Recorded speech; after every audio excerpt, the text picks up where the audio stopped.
ఈనాటి కార్యక్రమానికి విచ్చేస్తున్నారు ఆంధ్రప్రదేశ్ రాష్ట్ర ముఖ్యమంత్రి వర్యులు గౌరవనీయులు శ్రీ నారా చంద్రబాబు నాయుడు గారు. వారికి మనందరి తరపున హృదయపూర్వక నమస్సులు తెలియజేద్దాం.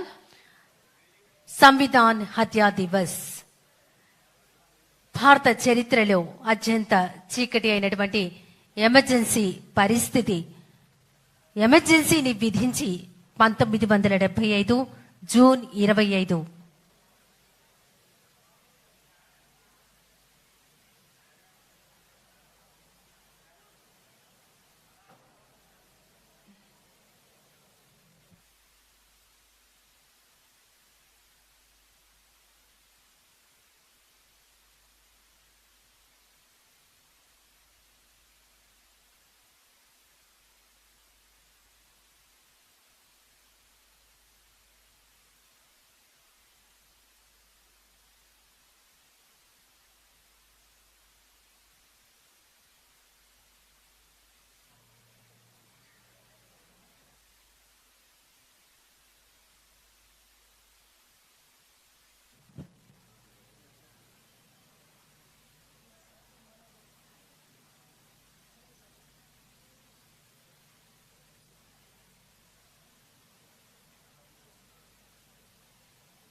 అంతటా కూడా చేయాలనేటువంటి మొత్తం దేశమంతటా కూడా చేయాలనేటువంటి ఉద్దేశంతో ప్రజాస్వామ్యం అనేటువంటిది మనకి వేదాల్లోనూ బుద్ధిజం జైనిజంలో కూడా ఉంది అంటూ దాన్ని ఎగ్జిబిషన్ రూపంలో ప్రజలకు తెలియజేయాలి. దాని నుంచే మనం అడాప్ట్ చేసుకున్నాం ఈ డెమోక్రసీ అని. ఫస్ట్ వేదం సార్, తర్వాత జనపదాలు సార్, బుద్ధ సంఘాలు సార్, జైన గ్రంథాలు సార్, అర్థశాస్త్రం, తర్వాత అసూత్నిక శాసనాలు సార్. ఈ గ్వాలియర్ ఆలయ శాస్త్రంలో లేయర్స్ ఆఫ్ ది పవర్ అనే దాన్ని స్కల్ప్చర్ రూపంలో ఉండేది సార్ ఆ రోజుల్లోనే. తర్వాత మేరు తమిళనాడులో ఉన్నటువంటి శాసనం సార్. ఈ శాసనంలో మొట్టమొదటి బ్యాలెట్ ఎలా ఉపయోగించారు అనేటువంటిది 11వ శతాబ్దంలోనే వాళ్ళు చేశారు సార్. రాజులను కానీ ప్రజలను కానీ ఏ విధంగా మనం ఎన్నుకోవాలనేటువంటి పద్ధతి. తర్వాత ఈ ప్రజాస్వామ్యంలో ఉన్నటువంటి సంప్రదింపులు, స్వేచ్ఛ, ఈశాన్య భారతంలో లోకతంత్రం, అదేవిధంగా బసవేశ్వరుడు ద్వారా సామాజిక ఇది అనుభవ మంటపం ద్వారా అందరి సమస్యలు తెలుసుకోవడం ప్రజాస్వామ్యం సార్. దాన్ని మనం కన్వర్ట్ చేసుకుంటూ గ్రామీణ మరియు పట్టణ ప్రాంతాలు అట్టడుగు స్థాయిలో ప్రజాస్వామ్యాన్ని ఏ విధంగా ఉండాలి అనేటువంటిది ప్రజాస్వామ్యానికి మూలస్తంభంగా ఇచ్చేశారు. తర్వాత బ్రిటిష్ వారు కొన్ని సంస్కరణలు చేశారు సార్. ఆ సంస్కరణల ద్వారా కొన్ని హక్కులు మనకి సంక్రమించాయి. మెర్లోమెంటల్ సంస్కరణలు, మోంటాక్సిమ్స్పర్ట్ సంస్కరణలు, ప్రభుత్వ చట్టం, తద్వారా మనం రాజ్యాంగాన్ని 1949లో మనం చేసుకున్నాం సార్. తర్వాత ఓటు హక్కు వచ్చింది సార్. అందరికీ కూడా ఓటు హక్కు ద్వారా వచ్చింది సార్. ఇది పార్లమెంటరీ వ్యవస్థ సార్. తరువాత మనకి 73-74లో ఆర్టికల్ ప్రభావం విద్యార్థుల నిరసన కాడి నుంచి ఎమర్జెన్సీలో స్టార్ట్ అయ్యారు సార్. గుజరాత్లో స్టార్ట్ అయినటువంటి ఇది మనకి 75 జూన్ 25ని అత్యధిక పరిస్థితి విధించడం జరిగింది సార్. అక్కడి నుంచి నిరసనలు ఇవన్నీ కూడా అయింది సార్. 74లో పాట్నాలో జరిగినటువంటిది ఆ రాత్రికి రాత్రే 25వ తారీఖున మనకి ఎమర్జెన్సీని విధించడం జరిగింది సార్. ఇది అత్యవసర పరిస్థితి జూన్ 75 సార్. 10 నిమిషాలు ఒక చారిత్రాత్మక అంటే కోర్టు తీర్పు ద్వారా ఇందిరాగాంధీ గారు చూస్తే ఆమె సుప్రీంకోర్టుకి వెళ్ళడం, అప్పుడు స్టే తేవడం, ఈ క్రమంలోనే 25 చేయడం జరుగుతుంది సార్. దానికి ప్రజల నుంచి వ్యతిరేకత బాగా వచ్చింది. ఆనాటి రాష్ట్రపతి వాళ్ళు పెట్టినటువంటి సంబంధించి ఇది గజెట్ ఈ విధంగా ఫ్లైట్ 50 తయారు చేశాం సార్. ఎంటైర్ మన స్టేట్ అంతా కూడా మనం తీసుకున్నాం. Okay, good. మీరు ఎక్కున్నారు 75 మీ కాలేజీలో ఉన్నాం. Post graduation. నమస్కారం. నమస్కారం అండి. భారత చరిత్రలో అత్యంత చీకటి దశ అయిన ఎమర్జెన్సీ యొక్క మితిమీరిన చర్యల కారణంగా బాధపడిన ప్రతి వ్యక్తికి నివాళులు అర్పించేటువంటి ఈ రోజు సంవిధాన్ హత్యా దివస్. మరి ఈనాటి కార్యక్రమానికి విచ్చేశారు ఆంధ్రప్రదేశ్ రాష్ట్ర ముఖ్యమంత్రి వర్యులు గౌరవనీయులతో వేదిక మీదకు సవినయంగా ఆహ్వానిస్తున్నాం. ఈనాటి కార్యక్రమానికి విచ్చేశారు ఆంధ్రప్రదేశ్ రాష్ట్ర ముఖ్యమంత్రి వర్యులు గౌరవనీయులు శ్రీ నారా చంద్రబాబు నాయుడు గారు. వారికి ఇవే మా హృదయపూర్వక నమస్సులతో వేదిక మీదకు రావాల్సిందిగా సవినయంగా ఆహ్వానిస్తున్నాం. రాష్ట్ర వైద్య శాఖ మంత్రులు సత్యకుమార్ యాదవ్ గారికి హృదయపూర్వక నమస్సులు. రాష్ట్ర పర్యాటక సాంస్కృతిక సినిమాటోగ్రఫీ శాఖ మంత్రులు కందుల దుర్గేష్ గారికి, అలాగే విజయవాడ సెంట్రల్ నియోజకవర్గ శాసనసభ్యులు శ్రీ బోండా ఉమామహేశ్వరరావు గారు, విజయవాడ పార్లమెంట్ సభ్యులు కేసినేని శివనాథ్ గారు, తిరువురు శాసనసభ్యులు కొలిగిపూడి శ్రీనివాసరావు గారు, అలాగే special CS tourism and culture Ajay Jain IAS గారు, ఎన్టీఆర్ జిల్లా కలెక్టర్ శ్రీ డాక్టర్ లక్ష్మీ షా గారు, వీరందరికీ హృదయపూర్వక నమస్సులు తెలియజేస్తున్నాం.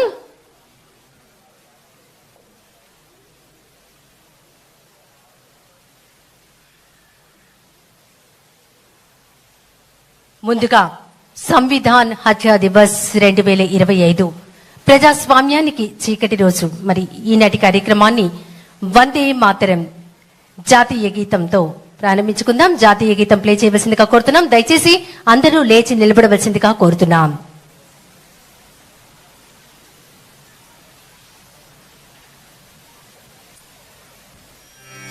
వందే మాతరం, వందే మాతరం, సుజలా సుఫలా మలయజ శీతలా సస్య శ్యామలా మాతరం, వందే మాతరం, శుభ్రజ్యోత్స్నా పులకితయామినీ పుల్లకుసుమిత ద్రుమదళ శోభినీ సుహాసినీ సుమధుర భాషిణీ సుఖదాం వరదాం మాతరం, వందే మాతరం, వందే మాతరం. ధన్యవాదాలండి. భారత రాజ్యాంగ నిర్మాత డాక్టర్ బిఆర్ అంబేద్కర్ గారి చిత్రపటానికి పుష్పాంజలి సమర్పించవలసిందిగా, వారికి ఘనంగా నివాళులు అర్పించవలసిందిగా రాష్ట్ర ముఖ్యమంత్రి వర్యులు గౌరవనీయులు శ్రీ నారా చంద్రబాబు నాయుడు గారిని, వేదిక మీద విచ్చేసిన మంత్రివర్యులు, పార్లమెంట్ సభ్యులు, శాసనసభ్యులందరినీ కోరుతున్నాం.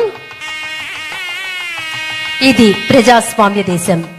పాలించేవారు తమ పాలనను సక్రమంగా పాలించాలి, లేదంటే పాలన వ్యర్థం, దానివల్ల అనేక మందికి నష్టం వస్తుంది అన్నారు నాడు doctor BR Ambedkar. Article 19(1)A ప్రకారం ప్రతి ఒక్కరికి భావ వ్యక్తీకరణను ప్రకటించే హక్కు ఉంది. మీడియా సంస్థలు, social media, print media, electronic media, ప్రతి ఒక్కరికి, ఏ శాఖ అయినా, ఏ వ్యక్తి అయినా తమ భావాలను స్వయంగా ప్రకటించే హక్కు మన గణతంత్ర ప్రజాస్వామ్యంలో ఉంది. భావ ప్రకటన స్వేచ్ఛ చేసే వరకు ఈ ప్రజాస్వామ్యం చిరకాలం వర్ధిల్లుతుంది.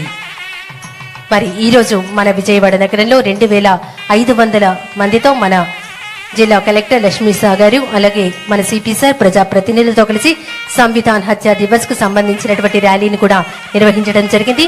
ప్రజలలో అవగాహన కల్పించడమే ప్రధాన లక్ష్యం. ప్రజాస్వామ్యం చిరకాలం వర్ధిల్లాలి అన్నదే నినాదం.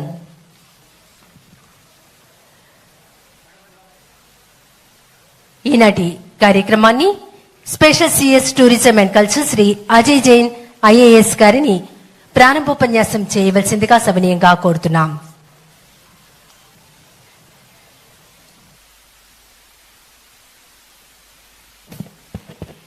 అందరికీ నమస్కారం.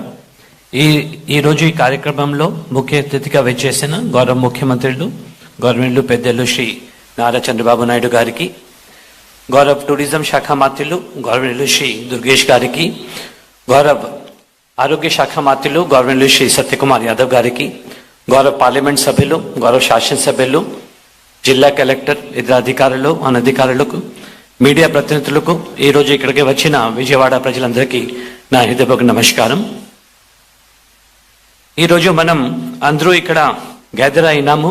మీ అందరికీ తెలుసు, సెంట్రల్ గవర్నమెంట్ డైరెక్షన్ మేరకు ఈరోజు దేశవ్యాప్తంగా మనం సంవిధాన్ హత్యా దివస్ అంటే ప్రజాస్వామ్యంకి చీకటి రోజు, లేకపోతే కాన్స్టిట్యూషన్ మర్డర్ డే అనేది మనం చెప్తున్నాము. అది ఎందుకంటే ఎగ్జాక్ట్గా 50 సంవత్సరం క్రితం ఇదే రోజు 25 జూన్ 1975లో ఆ రోజు ప్రభుత్వం ఎమర్జెన్సీ డిక్లేర్ చేయడం జరిగింది. మనం ఒక ప్రజాస్వామ్యం రాష్ట్రం కూడా మనందరికీ తెలుసు. ప్రజాస్వామ్యంలో డెమోక్రసీ అనేది of the people, by the people, for the people. అదేవిధంగా అక్కడ ఉన్న కాన్స్టిట్యూషన్ ఏమైతుందో డాక్టర్ అంబేద్కర్ గారు ఏమైతే ఇది చేశారు, ఆ కాన్స్టిట్యూషన్ అనేది మనకు హోలీ బుక్. అది బైబిల్ అయితేనేమి, గీత అయితేనేమి, ఖురాన్ అయితేనేమి, అది కాన్స్టిట్యూషన్ లో ఉంది. దీని ప్రకారంగా కాన్స్టిట్యూషన్ లో ప్రతి ఒక్క సిటిజన్ కి కూడా, పౌరుడికి కూడా ఫండమెంటల్ రైట్స్ ఇవ్వడం జరిగింది. అదేవిధంగా 3 భాగం executive, legislative, judiciary, independent judiciary, అదేవిధంగా మీడియా, ఒక 4th ఎస్టేట్ కింద మీడియా ఉంది. కాన్స్టిట్యూషనల్ రైట్స్ అనేది అది రాజ్యాంగం ఇచ్చిన హక్కు. అది ఏ ప్రభుత్వం కానీ ఎవరు కూడా అది తీసుకోవడానికి వీల్లేదు. ఎవరైనా తీసుకుంటే సిటిజన్ కి డైరెక్ట్లీ హైకోర్టు అండర్ ఆర్టికల్ 226, అదేవిధంగా సుప్రీంకోర్టులో అండర్ ఆర్టికల్ 32 అప్రోచ్ చేయవచ్చు. కానీ ఆ రోజు ఇది ఎమర్జెన్సీ డిక్లేర్ చేయడం వలన ఆ ఫండమెంటల్ రైట్స్ అనేది ఆర్టికల్ 352లో ఎమర్జెన్సీ డిక్లేర్ చేశారు. Fundamental rights of the citizens were taken away. అదేవిధంగా freedom of the press, which is the essence of democracy, was crushed. And then also many political leaders, all activists were arrested. And then తర్వాత చాలా మంది ఆ రోజు forceful family planning కూడా, sterilisation కూడా implement చేయడం జరిగింది.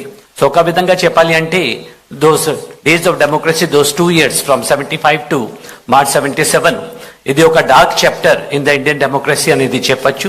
అదే దృష్టిలో పెట్టుకొని సెంట్రల్ గవర్నమెంట్ ఈరోజు అన్ని దేశాల్లో, అన్ని జిల్లాల్లో, అన్ని దేశంలో మొత్తం మీదగా ఇది సంవిధాన్ హత్యా దివస్ కింద చేయడం జరుగుతూ ఉంది. దీనికి ఉద్దేశం ఏమంటే ఆ రోజు అది జరిగింది, దీనివల్ల నష్టం ఏం జరిగింది అదే ఒకటి గుర్తించాలి. తర్వాత మోస్ట్ ఇంపార్టెంట్, భవిష్యత్తులో ఇటువంటి జరగకుండా సిటిజన్స్ అందరూ కూడా జాగ్రత్తగా ఉండాలి. యూత్ కానీ, పొలిటికల్ పార్టీస్ కానీ, మీడియా కానీ, every citizen should be aware of his rights.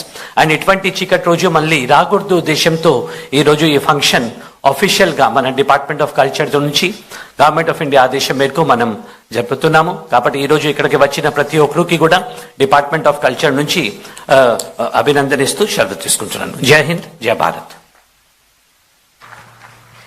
ధన్యవాదాలండి. 2025 జూన్ 25 మరి ఎమర్జెన్సీ విధించబడి 50 సంవత్సరాలు పూర్తవుతోంది. ఎమర్జెన్సీ ఏంటి, అసలు ఎంతమంది దీనివల్ల బాధితులయ్యారు, వీటన్నిటికీ సంబంధించినటువంటి ఏవి ఇప్పుడు మనందరి కోసం ఏవి ప్లే చేయవలసిందిగా కోరుతున్నాం.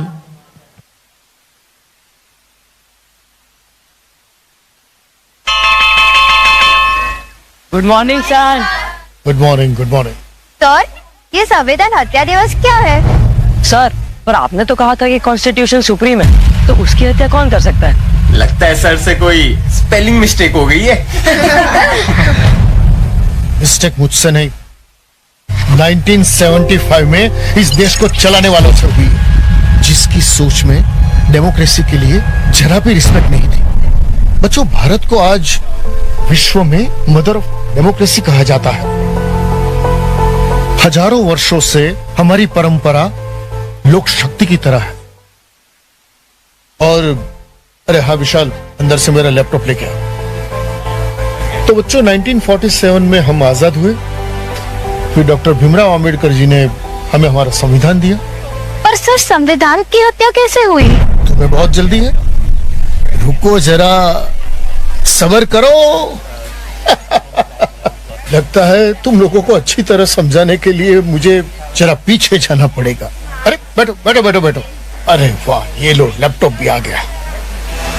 देखो बच्चों, 1971 में प्रधानमंत्री इंदिरा गांधी थी। उन्होंने चुनाव प्रचार के दरमियान अपने चुनाव क्षेत्र रायबरेली में अपने फायदे के लिए सरकारी मशीनरी का गलत इस्तेमाल किया और वो अदालत में साबित भी हुआ। और 12 जून 1975 को इलाहाबाद हाई कोर्ट ने प्रधानमंत्री इंदिरा गांधी को दोषी करार दिया। ओ, तो उन्हें सजा मिली क्या? मिली ना। कोर्ट ने 6 साल के लिए उनके चुनाव लड़ने पर रोक लगा दी। तो फिर वो पीएम नहीं रही? अरे श्रीमती गांधी अपनी सत्ता कभी छोड़ना ही नहीं चाहती थी, तो देश भर में उनके खिलाफ आंदोलन उठे और 50 साल पहले ठीक आज ही के दिन यानी 25 जून 1975 को दिल्ली के रामलीला मैदान में भारत रत्न जयप्रकाश नारायण ने एक ऐतिहासिक रैली की, जहां अपने राष्ट्र कवि रामधारी सिंह दिनकर की पंक्तियां खूब गूंजी। सिंहासन खाली करो, जनता आती है। फिर सर?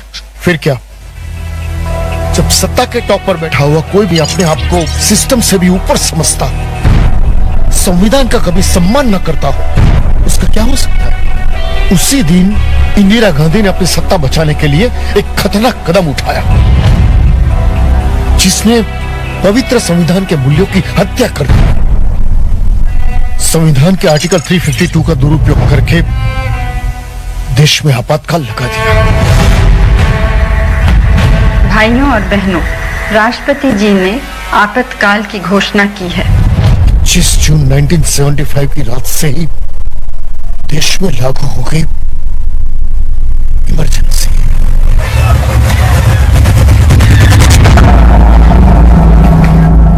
इमरजेंसी में क्या हुआ था सर?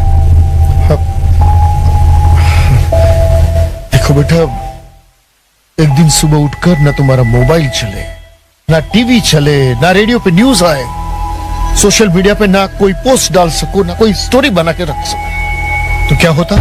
अरे बाप रे। हाँ, वैसा ही हुआ था। उस समय ना इंटरनेट था, ना मोबाइल। रातों रात कई न्यूज़पेपर प्रेस की बिजली काट दी ताकि दूसरे दिन अखबार न छपे। अरे कई नेताओं को जेल में डाल दिया ताकि वे लोग इमरजेंसी के खिलाफ आवाज न उठा सके।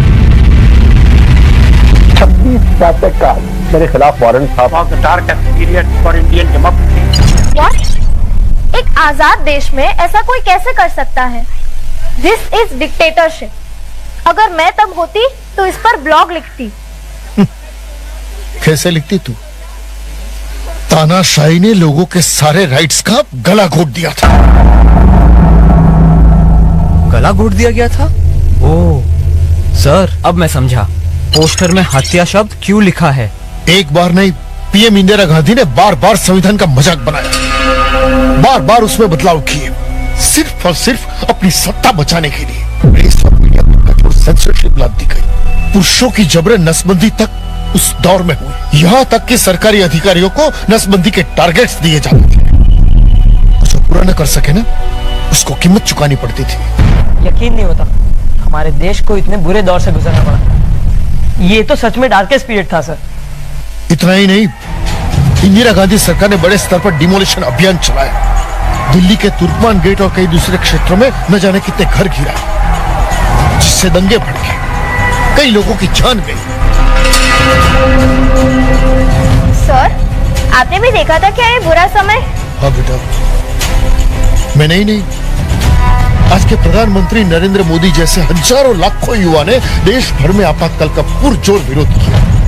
देश भर में लगातार प्रोटेस्ट हुए। लोग आर्टिकल्स लिखते थे, छिपकर छापते थे, कार्टून्स बनाते थे, पर्चियां बांटते थे, और जो लोग जेल में बंद थे ना, उनके परिवार को मदद भी करते थे। सर, इस टॉर्चर का आखिर एंड कब हुआ? बेटा, 1-2 नहीं, पूरे 21 महीने देश ने ये कालाकाल झेला। और फाइनली जनवरी 1977 में जब लोकसभा के चुनाव हुए, तो एज एक्सपेक्टेड जनता ने अपना फैसला सुनाया। इंदिरा गांधी अपने गढ़ रायबरेली से पूरी तरह से हार गई। 21 मार्च 1977 को आपातकाल रद्द हुआ। मोरारजी देसाई प्रधानमंत्री बने। आपातकाल पर जांच बैठी, संविधान के कई सारे बदलाव को अंडू कर दिया।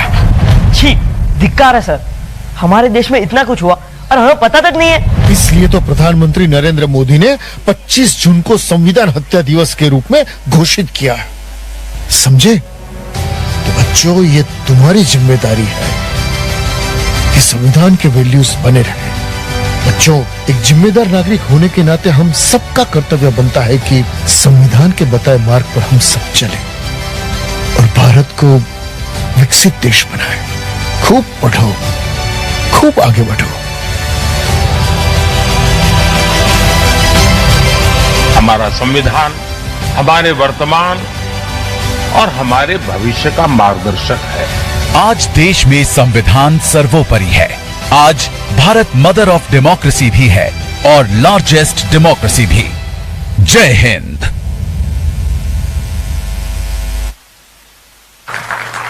ప్రజాస్వామ్యం యొక్క శాశ్వత జ్వాలను సజీవంగా ఉంచాలి.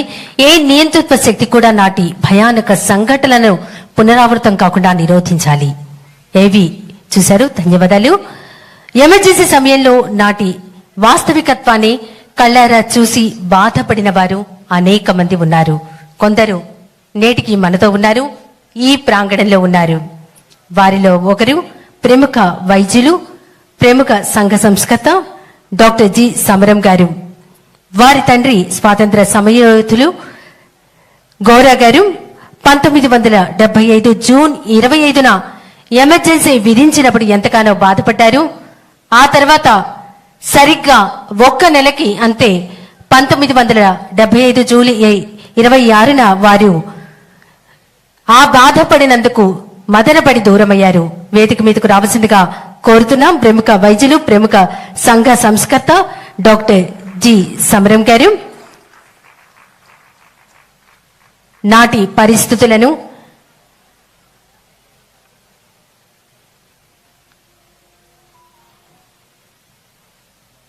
ఒకసారి పంచుకోవాల్సిందిగా సవినయంగా కోరుతున్నాం సమరం గారు.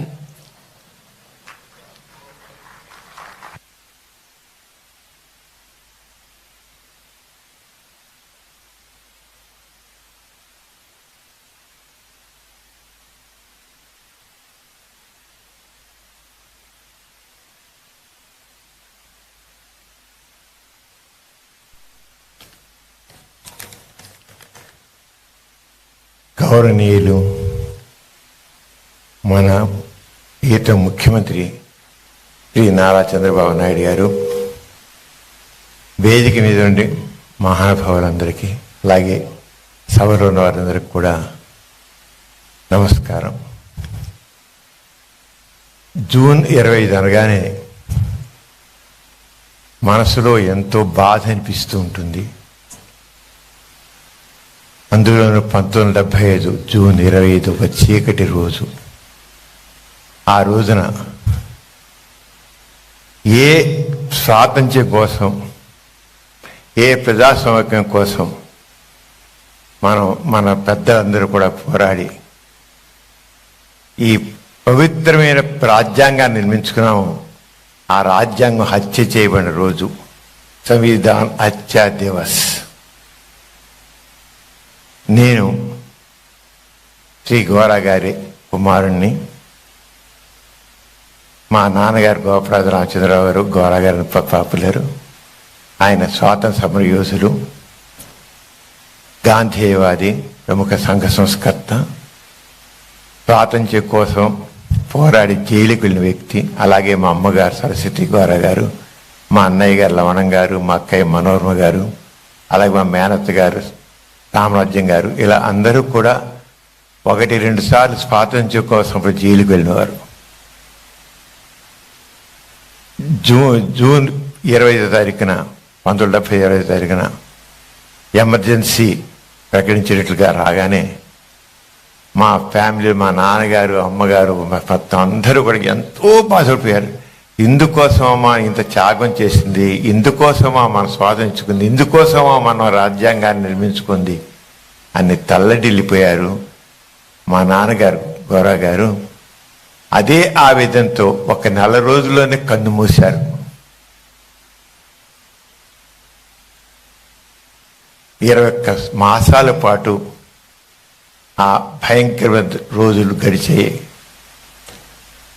అప్పుడు ఇంతే కాదు, భారతదేశంలో ఈ ఎమర్జెన్సీకి వ్యతిరేకంగా పోరాడిన అందరిని అడిగిన ప్రశ్నించిన ప్రతి ఒక్కరిని తీసుకెళ్లి కటకటాల వెనకాల పడేశారు.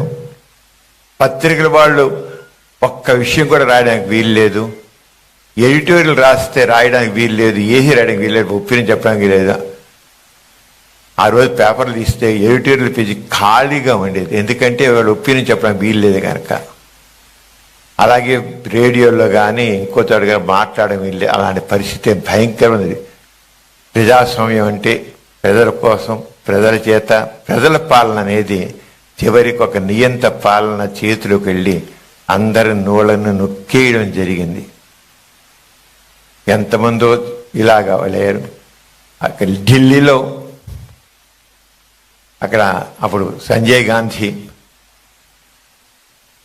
మురికివాడలో ఉన్న వాళ్ళని చేతులు పట్టుకుని లాక్కొచ్చి బలవంతంగా కుటుంబ నియంత్రణ ఆపరేషన్ చేశారు. అలాగే ఒక ఢిల్లీలోనే కాదు, భారతదేశంలో ఎన్నో చోట్ల కుటుంబ పిల్లలు పట్టుకుంటారు, దాంట్లో 18 ఏళ్ల పిల్లలు కూడా. చివరికి మన ఆంధ్రదేశంలో కూడా జరిగింది అలాగా. ఇంకా పెళ్లి కాని వాళ్ళు కూడా కుటుంబ నియంత్రణ ఆపరేషన్ భయంకరమైన పరిస్థితి ఇప్పుడు జరిగింది. ఎందుకు? ఏం లేదు, విచక్షణారహితంగా అలా చేయడం జరిగింది. అలాగే ప్రశ్నించిన ప్రతి గొంతుకుని నొక్కేయడం జరిగింది.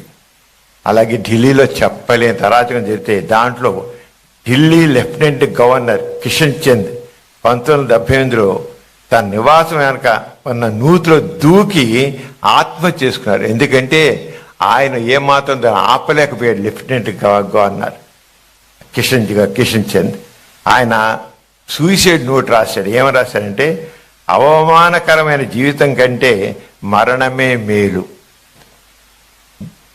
జిల్లత్ కి జిందగీ సే మౌత్ బెహతర్ హై అని రాసి, అంటే ఎమర్జెన్సీ ఎంతమందిని కలిచివేసిందో అలాంటి పరిధి ఈ రోజున మన ముఖ్యమంత్రి గారు, పెద్దలందరూ కూడా ఇప్పుడు యువత తెలుసుకోవాలండి ఈ ప్రజాస్వామ్యం గురించి. ఈ ప్రజాస్వామ్యాన్ని మనం ఏమైనా సరే కాపాడుకోవాల్సిందే. ఈ రాజ్యాంగమే మనకి రక్ష, ఈ రాజ్యాంగం ప్రకారం మన పాలన జరగాలి. అంచేత అటువంటి దివస్, అంచేత మనం అక్కడ మోడీ గారు, ప్రధానమంత్రి గారు ఇచ్చిన పిలుపు, మరి దానికి ప్రకారం మన ఆంధ్రప్రదేశ్ ఈ రోజున ఈ సమావేశం ఏర్పడించడం చాలా గర్వకారణం. అందరికీ నా నమస్కారం. జై హింద్.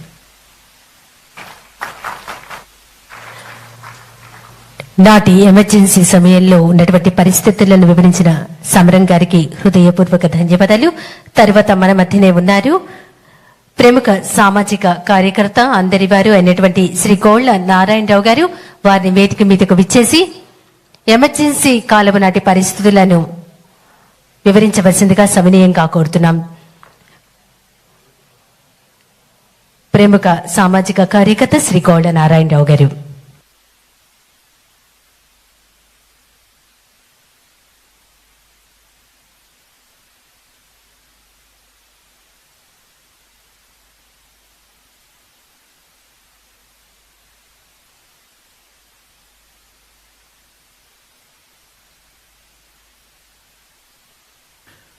అందరికీ నమస్కారం. ముందుగా నేను చంద్రబాబు గారి గురించి చెప్పాలి. చంద్రబాబు గారిని ఇన్ని సంవత్సరాల పాటు, ఇన్ని దశాబ్దాల పాటు చూస్తున్నా కానీ ఆయన ఎప్పుడూ ఏ విషయం గురించి అయినా కానీ స్పష్టంగా మాట్లాడటం, ఖచ్చితంగా మాట్లాడటం, మహా అయితే గట్టిగా మాట్లాడటం చేశారు కానీ పరుషంగా మాట్లాడటం నేను ఎప్పుడు వినలేదు. నేను ఆయన్ని సరళ కంఠుడు అని అనుకున్నాను. అయితే ఈ రోజున కొన్ని సంవత్సరాలుగా జరిగిన రకరకాల సంఘటనల మూలంగా కేవలం మనందరి కోసం ఎన్నో రకాల అణిచివేతలు, దౌర్జన్యాలు, ఎన్నో రకమైన బాధలు భరించి ఆయన ఈ రోజున గరళకంఠుడయ్యాడని చెప్పి నేను భావిస్తున్నాను. అయ్యా మీకు జేజేలు. ఈ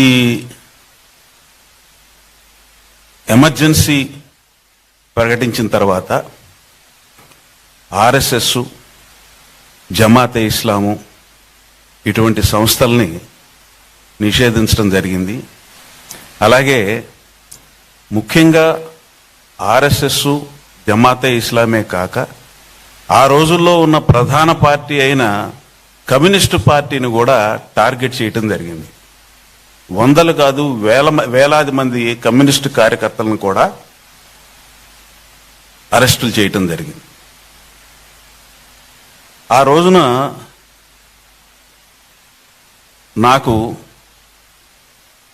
అప్పుడప్పుడే మీసాలు వస్తున్న రోజు, కానీ ఆ సందర్భంగా మీసా అంటే ఏంటనేది తెలిసింది నాకు. సత్యకుమార్ గారు, మన భారతదేశ చరిత్రలో ఆర్ఎస్ఎస్ వాళ్ళు, కమ్యూనిస్టులు కలిసిన ఒకే ఒక్కసారి, అంటే ఏంటంటే మొత్తం వీళ్ళందరినీ తీసి ఒకేసారి ఒకే జైల్లో పెట్టారు. అదొకటే సందర్భం. ఆ రోజుల్లో రాజనారాయణ గారు దాన్ని ఏమంటారంటే last nail in the coffin కాదు, first nail in the coffin Rajnarayan గారి ద్వారా సాధ్యపడింది. తర్వాత ఆ రోజుల్లో నా అనుభవంలోకి వచ్చిన సంఘటనలు ఏంటంటే, సుమతి గారు అని చెప్పి ఒక ప్రభుత్వ ఉద్యోగి ఉన్నారు. ఆమె ఇంట్లో కొంతమంది నాయకులు ఆశ్రయం తీసుకోవటం జరిగింది అజ్ఞాతంగా ఉండటానికి. ఆ జరిగినప్పుడు భాస్కర్రావు గారు అని చెప్పి ఒక నాయకుడికి 3 కూతుళ్ళు. ఆ 3 కూతుళ్ళలో పెద్ద కూతురు పెళ్ళైతే ఆయన కూతురు పెళ్లికి వెళ్ళలేకపోయాడు బయటికి, ఇంట్లో నుంచి బయటికి. ఈ సుమతి గారు తీసుకెళ్ళి ఆ పెళ్లి జరిపించి మళ్ళీ వస్తే కంటిన్యూస్గా ఉన్న దాదాపు 1-2 నెలలు ప్రతిరోజు ఆ సుమతి గారిని, అయ్యా అమ్మా ఏమిటి పెళ్ళి ఎలా జరిగిందని అడగటం, ఏమి చెప్పటం. ఒక కంటిన్యూస్ క్యాసెట్ అనమాట. అంటే ఏంటంటే ఒక తండ్రి తన కూతురు పెళ్లికి వెళ్ళలేక ఇంకోళ్ళ ద్వారా పంపించి ఆ రకంగా ఆ పెళ్లి ఎట్లా జరిగిందనేది వినటం జరిగింది. అలాగే ఈ ఒక ఇంట్లో కొంతమంది అజ్ఞాతంగా ఉండటం, ఉన్నప్పుడు ఆ ఇంటి ఓనరు ఏమిటి ఇంతమంది ఉన్నారు, ఎవళ్ళు బయటికి రారని అంటాం. ఎవళ్ళు బయటికి రారనంటే ఇక ఈ ఇల్లు అద్దెకి తీసుకున్న వాళ్ళు ఏదో డాక్టర్లు వాళ్ళకి సంబంధించిన వైద్యం చేసుకోవడానికి వచ్చారండి, వెళ్తారండి, ఇది పరిస్థితి అని చెప్పటం. అంటే ఏంటంటే భయోత్పాతం అని అంటే ఏంటి అనేది ఎమర్జెన్సీ టైంలో మన భారతదేశ ప్రజలు చూశారు. అది మనం ఖచ్చితంగా అనుకోవాలి. ఆ తర్వాత మన ఫ్యామిలీ ప్లానింగ్ గురించి, అయ్యా నాకు ఇంకా పెళ్లి కాలేదయ్యా, పెళ్లి కాకపోయినా సరే చేయాల్సిందేనయ్యా. కాదండి నాకు పెళ్లి కాలేదు కాబట్టి చేయటానికి వెళ్ళి, మేమంత లోతుగా ఆలోచించమయ్యా, ఆపరేషన్ పైనే చేస్తారు అని చెప్పి అంటాం. అంటే ఏంటంటే అసలు ఎవరిని నోరు తెరవనివ్వలేదు. ఆ ఎవరిని నోరు తెరవలేదు అనేది కొన్ని పుస్తకాలు రాసిన వాళ్ళని, కొన్ని సినిమాలు తీసిన వాళ్ళని, పేపర్ల వాళ్ళని, ఇటువంటి వాళ్ళందరినీ కూడా పూర్తిగా నోరు కట్టేసిన పరిస్థితి ఆ రోజుల్లో జరిగింది. ఆఖరికి విజయలక్ష్మి పండిట్ గారు, అంటే ఇందిరాగాంధీ గారి మేనత్త, ఆమె కూడా నిరసన సభల్లో పాల్గొని ఇబ్బందులు పడింది. ఆమె చాలా గట్టిగా చెప్పింది ఇది తప్పు అని, అంటే సొంత మేనత్త గారు. అలాగే జవహర్లాల్ నెహ్రూ యూనివర్సిటీలో ఉన్న విద్యార్థులు వాళ్ళు కూడా ఏంటంటే చాలా కృషి చేశారు ప్రజల్లో చైతన్యం తీసుకురావటానికి. అలాగే ఉద్యమం గట్టిగా చాప కింద నీరులాగా పాగటానికి ఆ రోజుల్లో జయప్రకాష్ నారాయణ గారిని, జార్జ్ ఫెర్నాండెస్ గారిని, ఆ తర్వాత ఇటువంటి పెద్ద పెద్ద వాళ్ళందరినీ కూడా జైల్లో పెట్టడం జరిగింది. అయితే చెప్తారు మంచి మందిలో చెప్పు, చెడు చెవిలో చెప్పని. చంద్రబాబు నాయుడు గారు చెవిలో కూడా చెప్పరు చంద్రబాబు నాయుడు గారు. అయితే ఇప్పుడు ఇన్ని దుర్మార్గాలు, ఆ తర్వాత ఇన్ని దౌర్జన్యాలు ఇన్ని జరిగినప్పటికీ కూడా దీంట్లో కొన్ని లాభాలు ఉన్నాయి. లాభాలు కూడా చెబుదాం మనం. ఆ లాభాలు ఏంటో తెలుసా? ప్రజల్లో చైతన్యం వచ్చింది.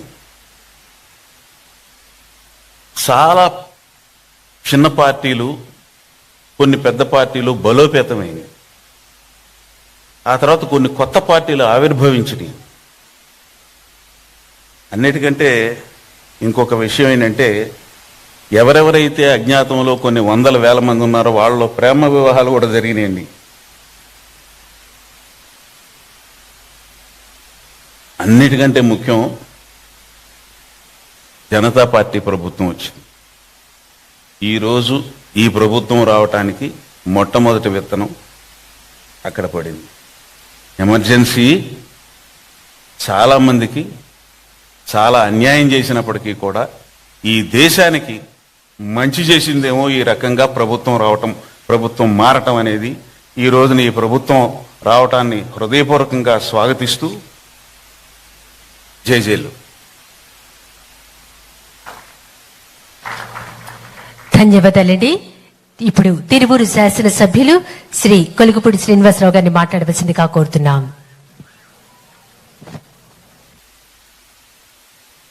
పెద్దలు, గౌరవ ముఖ్యమంత్రి వర్యులు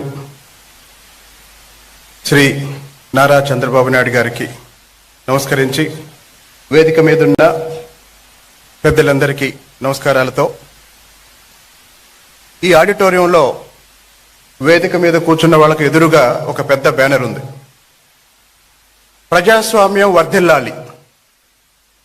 హాల్లో కూర్చున్న వాళ్ళు వెనక్కి తిరిగి చూస్తే కనిపిస్తుంది, ప్రజాస్వామ్యం వర్ధిల్లాలి. 1947 ఆగస్టు 14వ తేదీ అర్ధరాత్రి మనకి స్వాతంత్రం వచ్చేంత వరకు ప్రజాస్వామ్యం అంటే మనకు తెలియదు. ఇందాక గౌరవ ముఖ్యమంత్రి గారు లోపలికి వచ్చేటప్పుడు ఒక ఎగ్జిబిషన్ చూపించారు. ఆ ఎగ్జిబిషన్లో చోళుల పరిపాలన గురించి క్లుప్తంగా వివరించారు. దాదాపు 1000 సంవత్సరాల క్రితం దక్షిణ భారతదేశంలో చోళ సామ్రాజ్యంలో గ్రామంలో ఒక గ్రామ సభ ఏర్పాటు చేసి ఆ గ్రామంలో ఉన్న ప్రజలందరూ ఒక నాయకుడిని ఎన్నుకునేవారు. అదే గ్రామ సభలో ఆ గ్రామం యొక్క సమస్యలేంటి, ఆ గ్రామం యొక్క అవసరాలేంటి, వాటి పరిష్కారానికి ఏం చేయాలి అని ఆ గ్రామ సభలో చర్చించారు 1000 సంవత్సరాల క్రితం. దక్షిణ భారతదేశంలో మీరు ఏ గుడికైనా వెళ్ళండి, మండపం ఉంటుంది. ఆ మండపంలో ఆ గ్రామ సభ సమావేశాలు జరిగేవి. అక్కడే సర్పంచ్ని ఎన్నుకునేవాళ్ళు, అక్కడే వార్డు సభ్యుల్ని ఎన్నుకునేవాళ్ళు. కాబట్టి 1000 సంవత్సరాల క్రితమే, ఇంకా అంతకు ముందుకు వెళితే వేదకాలంలోనే లేదా బౌద్ధ సాహిత్యంలోనే ప్రజాస్వామ్య మూలాలు మన దేశంలో ఉన్నందుకు ఈరోజు భారతీయులంతా గర్వంగా చెప్పుకోగలిగిన ఈ ప్రపంచానికి మనం ఇచ్చిన ఒక అద్భుతమైన సందేశం ప్రజాస్వామ్యం. గత 50 ఏళ్లలో లేదా 75 సంవత్సరాల్లో భారతదేశం చుట్టూ ఉన్న ప్రతి దేశాన్ని చూడండి. పాకిస్తాన్ రాజ్యాంగం విఫలమైంది, శ్రీలంక రాజ్యాంగం విఫలమైంది, బంగ్లాదేశ్, మీరు చుట్టూ ఉన్న ఏ దేశాన్నైనా చూడండి. కానీ భారతదేశంలో ఎన్ని ఇబ్బందులున్నా రాజ్యాంగ పరిరక్షణలో, ఇందాకే నా ముందు మాట్లాడిన పెద్దలు చెప్పారు, సిద్ధాంతాలకు అతీతంగా అన్ని పార్టీలు రాజ్యాంగ పరిరక్షణ కోసం పనిచేస్తూ వస్తున్నాయి. మరి ఈ రోజు ఎందుకు రాజ్యాంగాన్ని హత్య చేసిన రోజు మనం జరుపుకోవాల్సి వస్తుంది? ముఖ్యంగా ఇందాక ఒక మిత్రులు అంటున్నారు, అసలు ఎమర్జెన్సీ అంటే ఈ తరానికి తెలుసా? ఇక్కడ ఉన్న వాళ్ళల్లో సమరం గారు లాంటి పెద్దలకి, చంద్రబాబు నాయుడు గారు లాంటి పెద్దలకి ఎమర్జెన్సీ వల్ల ఏర్పడ్డ రాజకీయ పరిస్థితులు కొంత చూసుంటారు. కానీ నేను 2 నిమిషాల్లో చెప్తాను. గత 5 సంవత్సరాల్లో ఆంధ్రప్రదేశ్ పరిపాలన చూసిన వాళ్ళకి ప్రజాస్వామ్యానికి, ఎమర్జెన్సీకి, ప్రజాస్వామ్యానికి, నియంతృత్వానికి తేడా ఏంటో తెలుస్తుంది. 2012లో మే చివరి వారంలో జగన్మోహన్ రెడ్డి గారిని అరెస్ట్ చేశారు. ఎలా అరెస్ట్ చేశారంటే, ఆయన ఎక్కడో ఎన్నికల ప్రచారంలో ఉంటే మాచర్లలో ఆయనకు నోటీస్ ఇచ్చారు, మీరు సిబిఐ విచారణకు రండి అని. ఆయన సిబిఐ విచారణకు వెళ్ళాడు. మొదటి రోజు ఉదయం నుంచి సాయంత్రం వరకు విచారించారు, ఇంటికి పంపించారు. రెండో రోజు ఉదయం నుంచి సాయంత్రం వరకు విచారించారు, ఇంటికి పంపించారు. మూడో రోజు సాయంత్రం వరకు విచారించి ఇంకా చాలా విచారణ చేయాలి అని 3 రోజుల విచారణ తర్వాత అరెస్ట్ చేశారు. అది ప్రజాస్వామ్యం. కానీ దాదాపు 1.5 సంవత్సరాల క్రితం అర్ధరాత్రి నంద్యాలలో చంద్రబాబు నాయుడు గారిని అరెస్ట్ చేసిన విధానం ఏదైతే ఉందో అది నియంతృత్వం. అర్ధరాత్రి నోటీసు లేదు, అప్పటికప్పుడు బస్సులో ఉన్న నాయకుడిని అరెస్ట్ చేసి తీసుకువెళ్లారు. అలాగే అమరావతి రాజధానిగా ఉండాలని శాసన మండలి మద్దతిస్తే మరుసటి రోజు శాసన మండలి రద్దు కోసం అసెంబ్లీలో తీర్మానం పెట్టారు. అది నియంతృత్వం.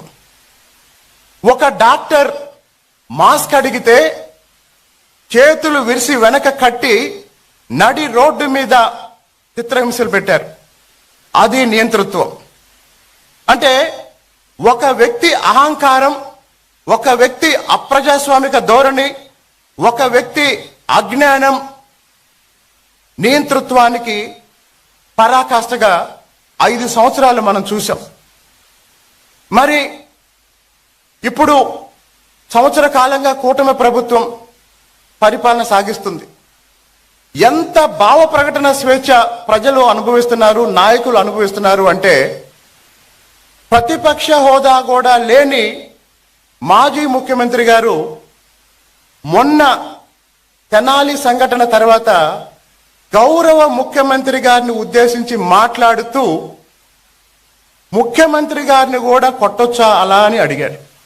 నాకన్నా ముందు మాట్లాడిన పెద్దవాళ్ళు చెప్పారు, చంద్రబాబు నాయుడు గారు గరళ కంఠుడు అని.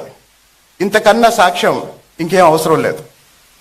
కాబట్టి ఈ ప్రపంచానికి భారతదేశాన్ని ఆధ్యాత్మిక గురువు అని చెప్పుకుంటాం. మోడీ గారు ప్రపంచానికి 11 సంవత్సరాల నుంచి భారతీయ విశిష్టత ఏంటో ప్రపంచానికి చూపిస్తున్నారు. నిజంగానే ప్రజాస్వామ్య పరిరక్షణలో ప్రపంచంలో అతిపెద్ద రాజ్యాంగం మన రాజ్యాంగం. ఇందాక నేను చెప్పినట్టు చాలా దేశాల్లో ప్రజాస్వామ్య ప్రభుత్వాలు ఏర్పడ్డాయి, కానీ తర్వాత నియంతలు వచ్చారు, రాజ్యాంగాన్ని పక్కన పెట్టారు, వాళ్ళ ఇష్టం వచ్చినట్టు పరిపాలిస్తున్నారు. కానీ భారతదేశంలో 75 సంవత్సరాలుగా అంబేద్కర్ రాసిన రాజ్యాంగమే ఈరోజు భారతదేశాన్ని రక్షిస్తుంది. లేకపోతే గత 5 సంవత్సరాలుగా జగన్మోహన్ రెడ్డి లాంటి ఒక ముఖ్యమంత్రిని, ఒక నియంతని, ఒక అహంభావిని, ఒక అజ్ఞానిని చూసిన తర్వాత ఇప్పుడు ప్రజాస్వామ్యం అంటే ఏంటి, స్వేచ్ఛ అంటే ఏంటి, పౌర హక్కులు అంటే ఏంటి ప్రజలు అనుభవిస్తున్నారు. ఆఖరిగా ఒక ఉదాహరణ చెప్పి ముగిస్తాను. అమరావతి మహిళా రైతులు కనకదుర్గ గుడికి దర్శనం కోసం బయలుదేరితే గుడికి వెళ్ళటానికి వీల్లేదు అని ఆ రోజు ఆ మహిళలకు నాయకత్వం వహిస్తున్న డాక్టర్ రాయపాటి శైలజ గారిని గత ప్రభుత్వం అరెస్ట్ చేస్తే, కేసులు పెడితే ప్రస్తుత ప్రభుత్వం రాయపాటి శైలజ గారిని మహిళా కమిషన్ కి చైర్మన్ గా నియమించారు. నియంతృత్వానికి ప్రజాస్వామ్యానికి ఉన్న తేడా ఈ ఒక్క ఉదాహరణతోనే మనకు అర్థమవుతుందని ఈ సందర్భంగా తెలియజేస్తూ, ఈ అవకాశాన్ని నాకు ఇచ్చిన అందరికీ ధన్యవాదాలు.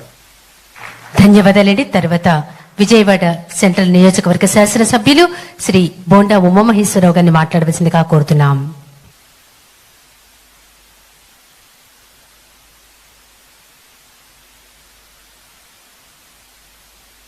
ప్రజాస్వామ్యానికి చీకటి రోజు అయినటువంటి ఎమర్జెన్సీ డిక్లేర్ చేసినటువంటి ఈ రోజు 50 సంవత్సరాలు పూర్తి చేసుకున్నటువంటి సందర్భంలో ఒక్కసారి ఆనాటి చీకటి రోజుల్ని మళ్ళా భవిష్యత్ తరాల్లో ఎప్పుడూ కూడా మనకి అటువంటి పరిస్థితులు భవిష్యత్ తరాల్లో మన వారసులకు కూడా ఎదురు కాకూడదనే ఉద్దేశంతో ఈ రోజున దేశవ్యాప్తంగా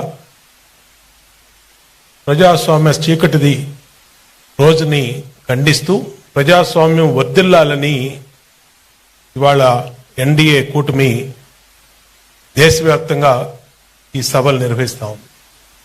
ఆ రోజు ఎప్పుడూ చూడనటువంటి పరిస్థితులు చరిత్రలో ఆ రోజున మాకు చిన్న వయసు కానీ మాకు ఊహ అప్పుడప్పుడు తెలుస్తున్న రోజులు కానీ తర్వాత జరిగిన పరిస్థితులు మేము చదువుకునే రోజుల్లో తెలుసుకుంటే చాలా ఇంత జరిగిందా భారతదేశంలో అనే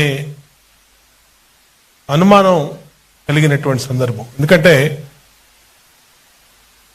ఈ సభ ప్రారంభంలోనే బాబాసాహెబ్ బిఆర్ అంబేద్కర్ గారు ప్రపంచ మేధావి భారత రాజ్యాంగ కర్తల్లో నిర్మాణ కర్తల్లో ప్రథములైనటువంటి అంబేద్కర్ గారు ఈ నివాళులు అర్పించి ఈరోజు ఈ సభ ప్రారంభించాం. అంటే స్వతంత్రం వచ్చిన 75 సంవత్సరాల చరిత్రలో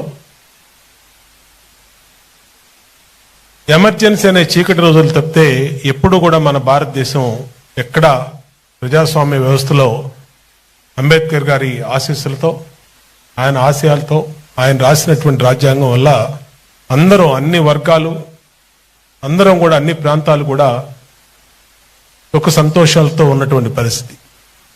అటువంటి పరిస్థితుల్లో ఒక నిరంకుశ ధోరణితో ఇందాక చెప్పారు నాకన్నా ముందు పాకిస్తాన్లో కానీ బంగ్లాదేశ్లో కానీ శ్రీలంకలో కానీ ఎటువంటి పరిస్థితులు జరిగినాయి. ఈ 75 సంవత్సరాల చరిత్రలో భారతదేశంలో ఒక్క సంఘటన కూడా ఆ పరిస్థితులు రాలేదు. ఒక్క ఎమర్జెన్సీ అనే చీకటి రోజులు తప్పితే ఆనాటి పరిస్థితులు గుర్తెచ్చుకుంటే పత్రికా స్వేచ్ఛ లేదు, వాక్ స్వాతంత్రం లేదు, రేడియోలు లేవు.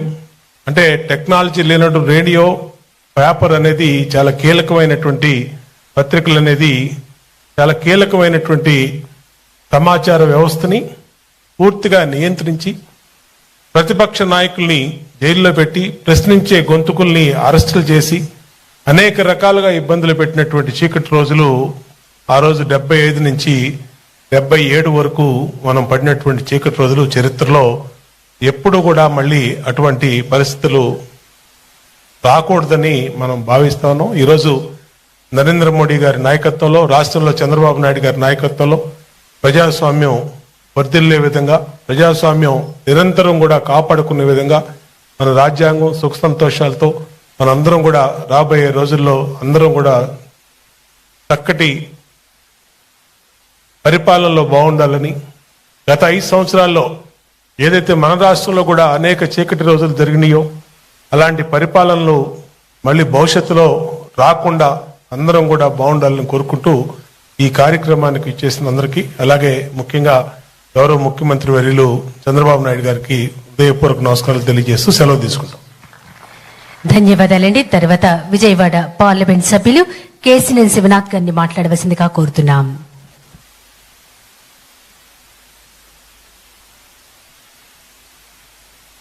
వేదికని అలంకరించిన పెద్దలు గౌరవనీయులు రాష్ట్ర ముఖ్యమంత్రి నారా చంద్రబాబు నాయుడు గారికి మిగతా పెద్దలకి వేదిక ముందున్న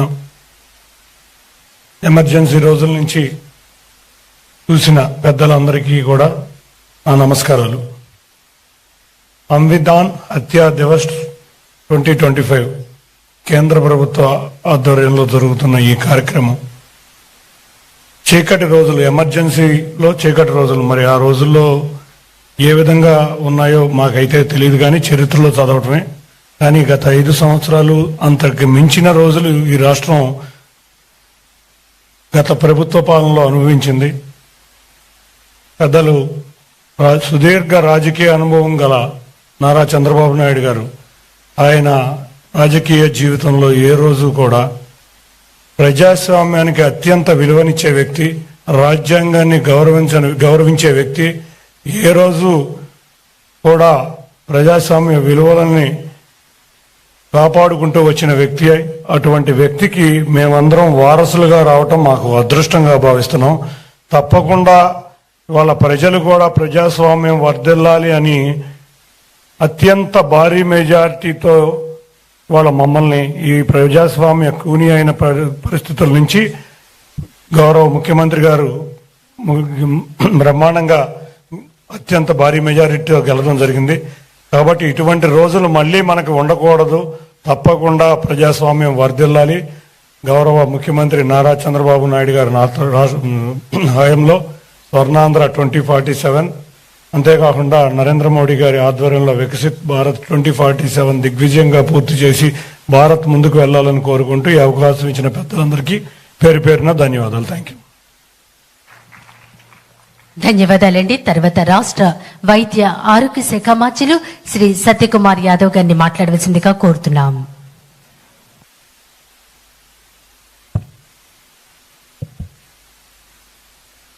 గాడి తప్పిన ఒక ఆర్థిక వ్యవస్థని వారసత్వంగా తీసుకొని తన దార్శనికత వల్ల, సమర్థ నాయకత్వం కారణంగా ఆంధ్రప్రదేశ్ రాష్ట్రాన్ని అంధకారం నుండి అభివృద్ధి అనే వెలుగుల వైపు ముందుండి నడిపిస్తున్న గౌరవ ముఖ్యమంత్రి వర్యులు చంద్రబాబు నాయుడు గారికి, వేదిక మీద ఉన్న పెద్దలకి, ఇవాళ ఈ కార్యక్రమంలో పాలు పంచుకుంటున్న విజయవాడ పట్టణ ప్రముఖులందరికీ కూడా నమస్కారం.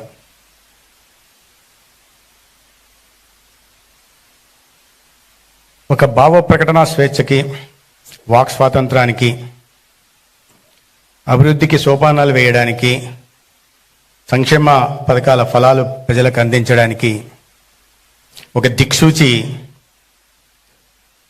మన రాజ్యాంగం. ఎంతో అనుభవాన్ని రంగరించి మేళవించి ప్రపంచంలోని ఎవరికి లేని విధంగా ఒక ఉత్కృష్టమైన రాజ్యాంగాన్ని మనకు అందించారు ఈ దేశం కన్న ముద్దుబిడ్డ డాక్టర్ బిఆర్ అంబేద్కర్.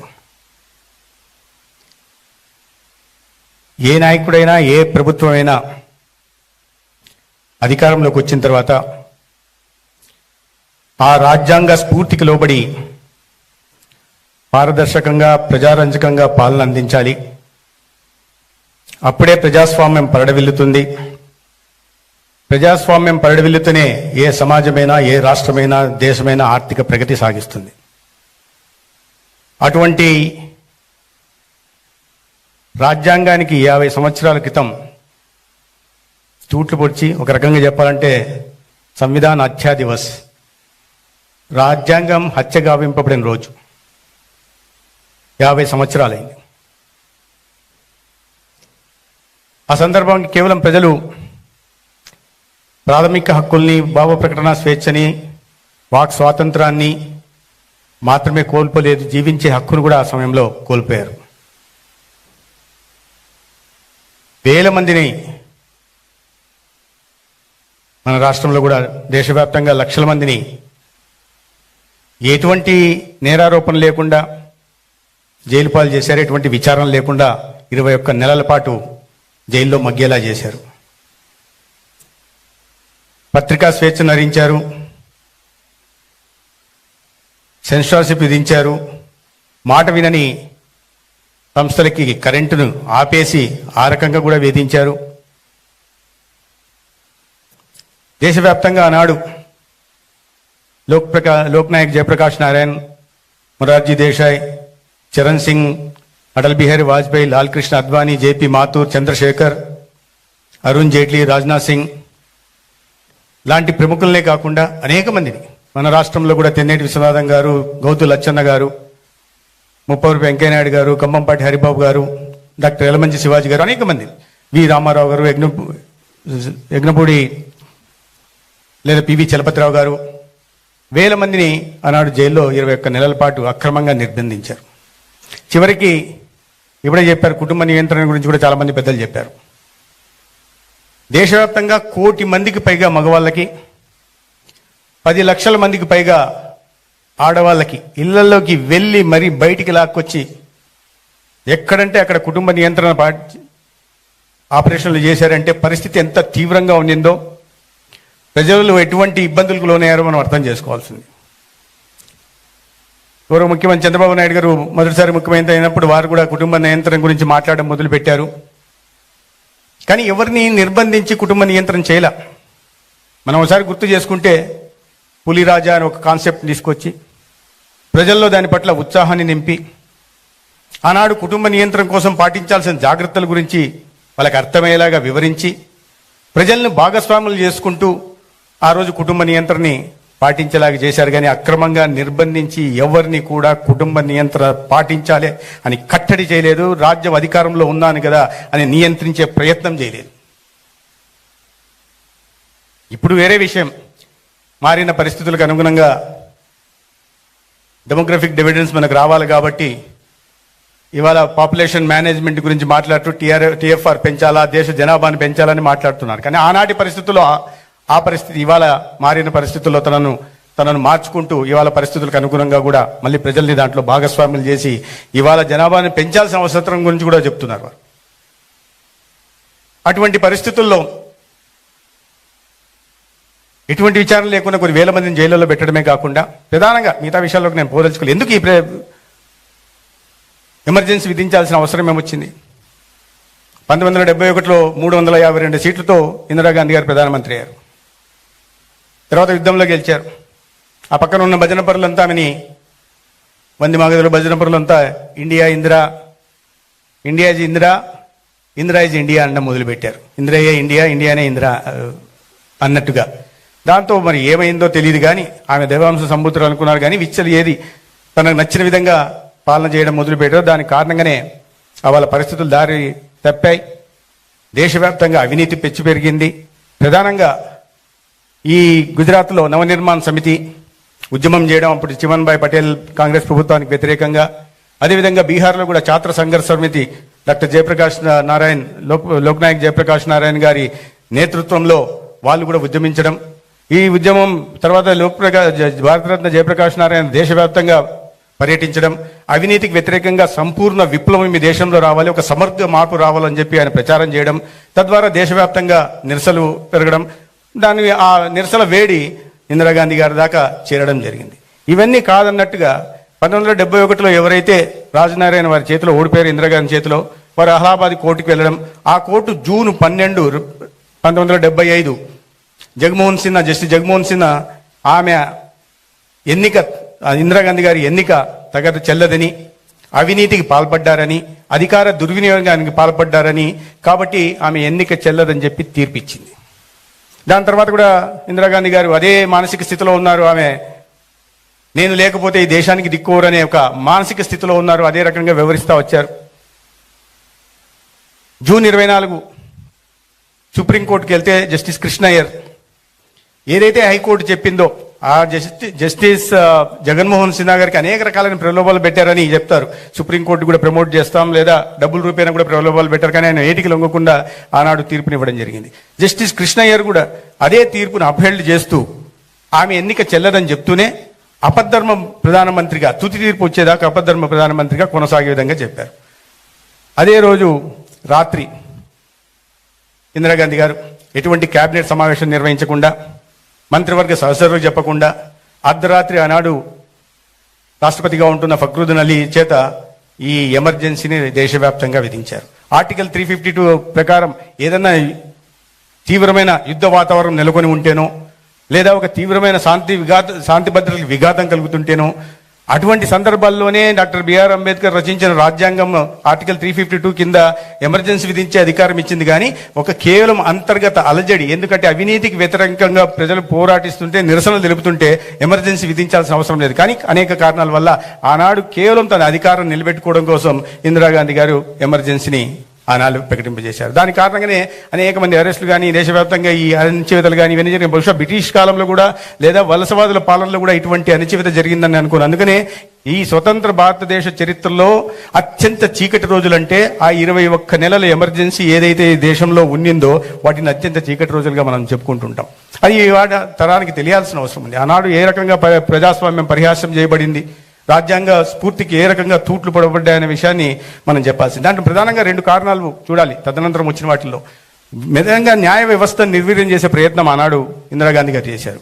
ఎవరైతే జస్టిస్ హెచ్ఆర్ కన్నా ఆనాడు ఈ మీసా చట్టం తీసుకొచ్చినప్పుడు, maintenance of internal security act తీసుకొచ్చి అనేక లక్షల మందిని ఎటువంటి విచారణ లేకుండా జైల్లో పెడుతున్నప్పుడు 18 కోట్ల జస్టిస్లు దాన్ని మానవ హక్కుల ఉల్లంఘనగా చెప్పారు. ఆ 18 మంది జడ్జిలని ట్రాన్స్ఫర్ చేశారు. హెచ్ఆర్ కన్నా జబల్పూర్ కేసులో ఆనాడు హైకోర్టు జడ్జిగా ఉంటున్న హెచ్ఆర్ కన్నా ఈ మానవ హక్కుల ఉల్లంఘన జరిగిందని చెప్పినప్పుడు తర్వాత ఆయన సుప్రీంకోర్టు న్యాయమూర్తిగా కావాల్సింటే ప్రధాన న్యాయమూర్తి కావాల్సింటే మొదటి స్థానంలో ఉన్న వ్యక్తిని కాదని 4వ స్థానంలో ఉంటున్న ఎంహెచ్ బేగ్ తనకు అనుకూలంగా ఉంటాడు కాబట్టి వీళ్ళ 3 స్థానాలను సూపర్సీడ్ చేసి ఆనాడు సుప్రీంకోర్టుకు వారిని తీసుకెళ్లడం జరిగింది. ఈ రకంగా న్యాయ వ్యవస్థ నిర్వీర్యం చేయడం కాకుండా ఆ ఎమర్జెన్సీ కారణంలో ప్రధానంగా ఈ దేశానికి జరిగిన నష్టం ఏంటంటే వారు తీసుకొచ్చిన ఈ రాజ్యాంగ సవరణలు దేశానికి ఎన్నటికి తీర్చలేని నష్టం చేశారు. 38వ సవరణ తీసుకొచ్చి ఏదైతే ఈ ఎమర్జెన్సీ విధించడానికి తీసుకున్న నిర్ణయాలు ఏవైతే ఉన్నాయో వాటిని ఎవరు కూడా కోర్టుకు వెళ్లకుండా, కోర్టులో సవాల్ చేయకుండా రాజ్యాంగ సవరణ తీసుకొచ్చారు. చూడండి, ఏదో ప్రజలకు ఉపయోగపడేదా, లేదా అభివృద్ధి కోసమా, లేదా మహిళా సాధికారత కోసమా, లేదా రైతుల జీవితాల్లో వెలుగులు నింపడం కోసం, ఇటువంటి కోసం కాదు, తన అధికారం నిలబెట్టుకోవడం కోసం తీసుకొచ్చిన ఈ అమానవీయ స్థితిలో తీసుకొచ్చిన ఒక ఎమర్జెన్సీని సవాల్ చేయకుండా తీసుకొచ్చారు. 39వ అధికారం కూడా అదే రకంగా, 39వ రాజ్యాంగ సవరణ కూడా ఇదే రకంగా తీసుకొచ్చింది. దాంట్లో ఈ రాష్ట్రపతి, ప్రధానమంత్రి లేదా స్పీకరు లేదా ఉపరాష్ట్రపతి ఎన్నిక విషయంలో ఎవరు కూడా ఎక్కడ కూడా సవాలు చేయడానికి వీలు లేని విధంగా రాజ్యాంగ సవరణ తీసుకొచ్చారు.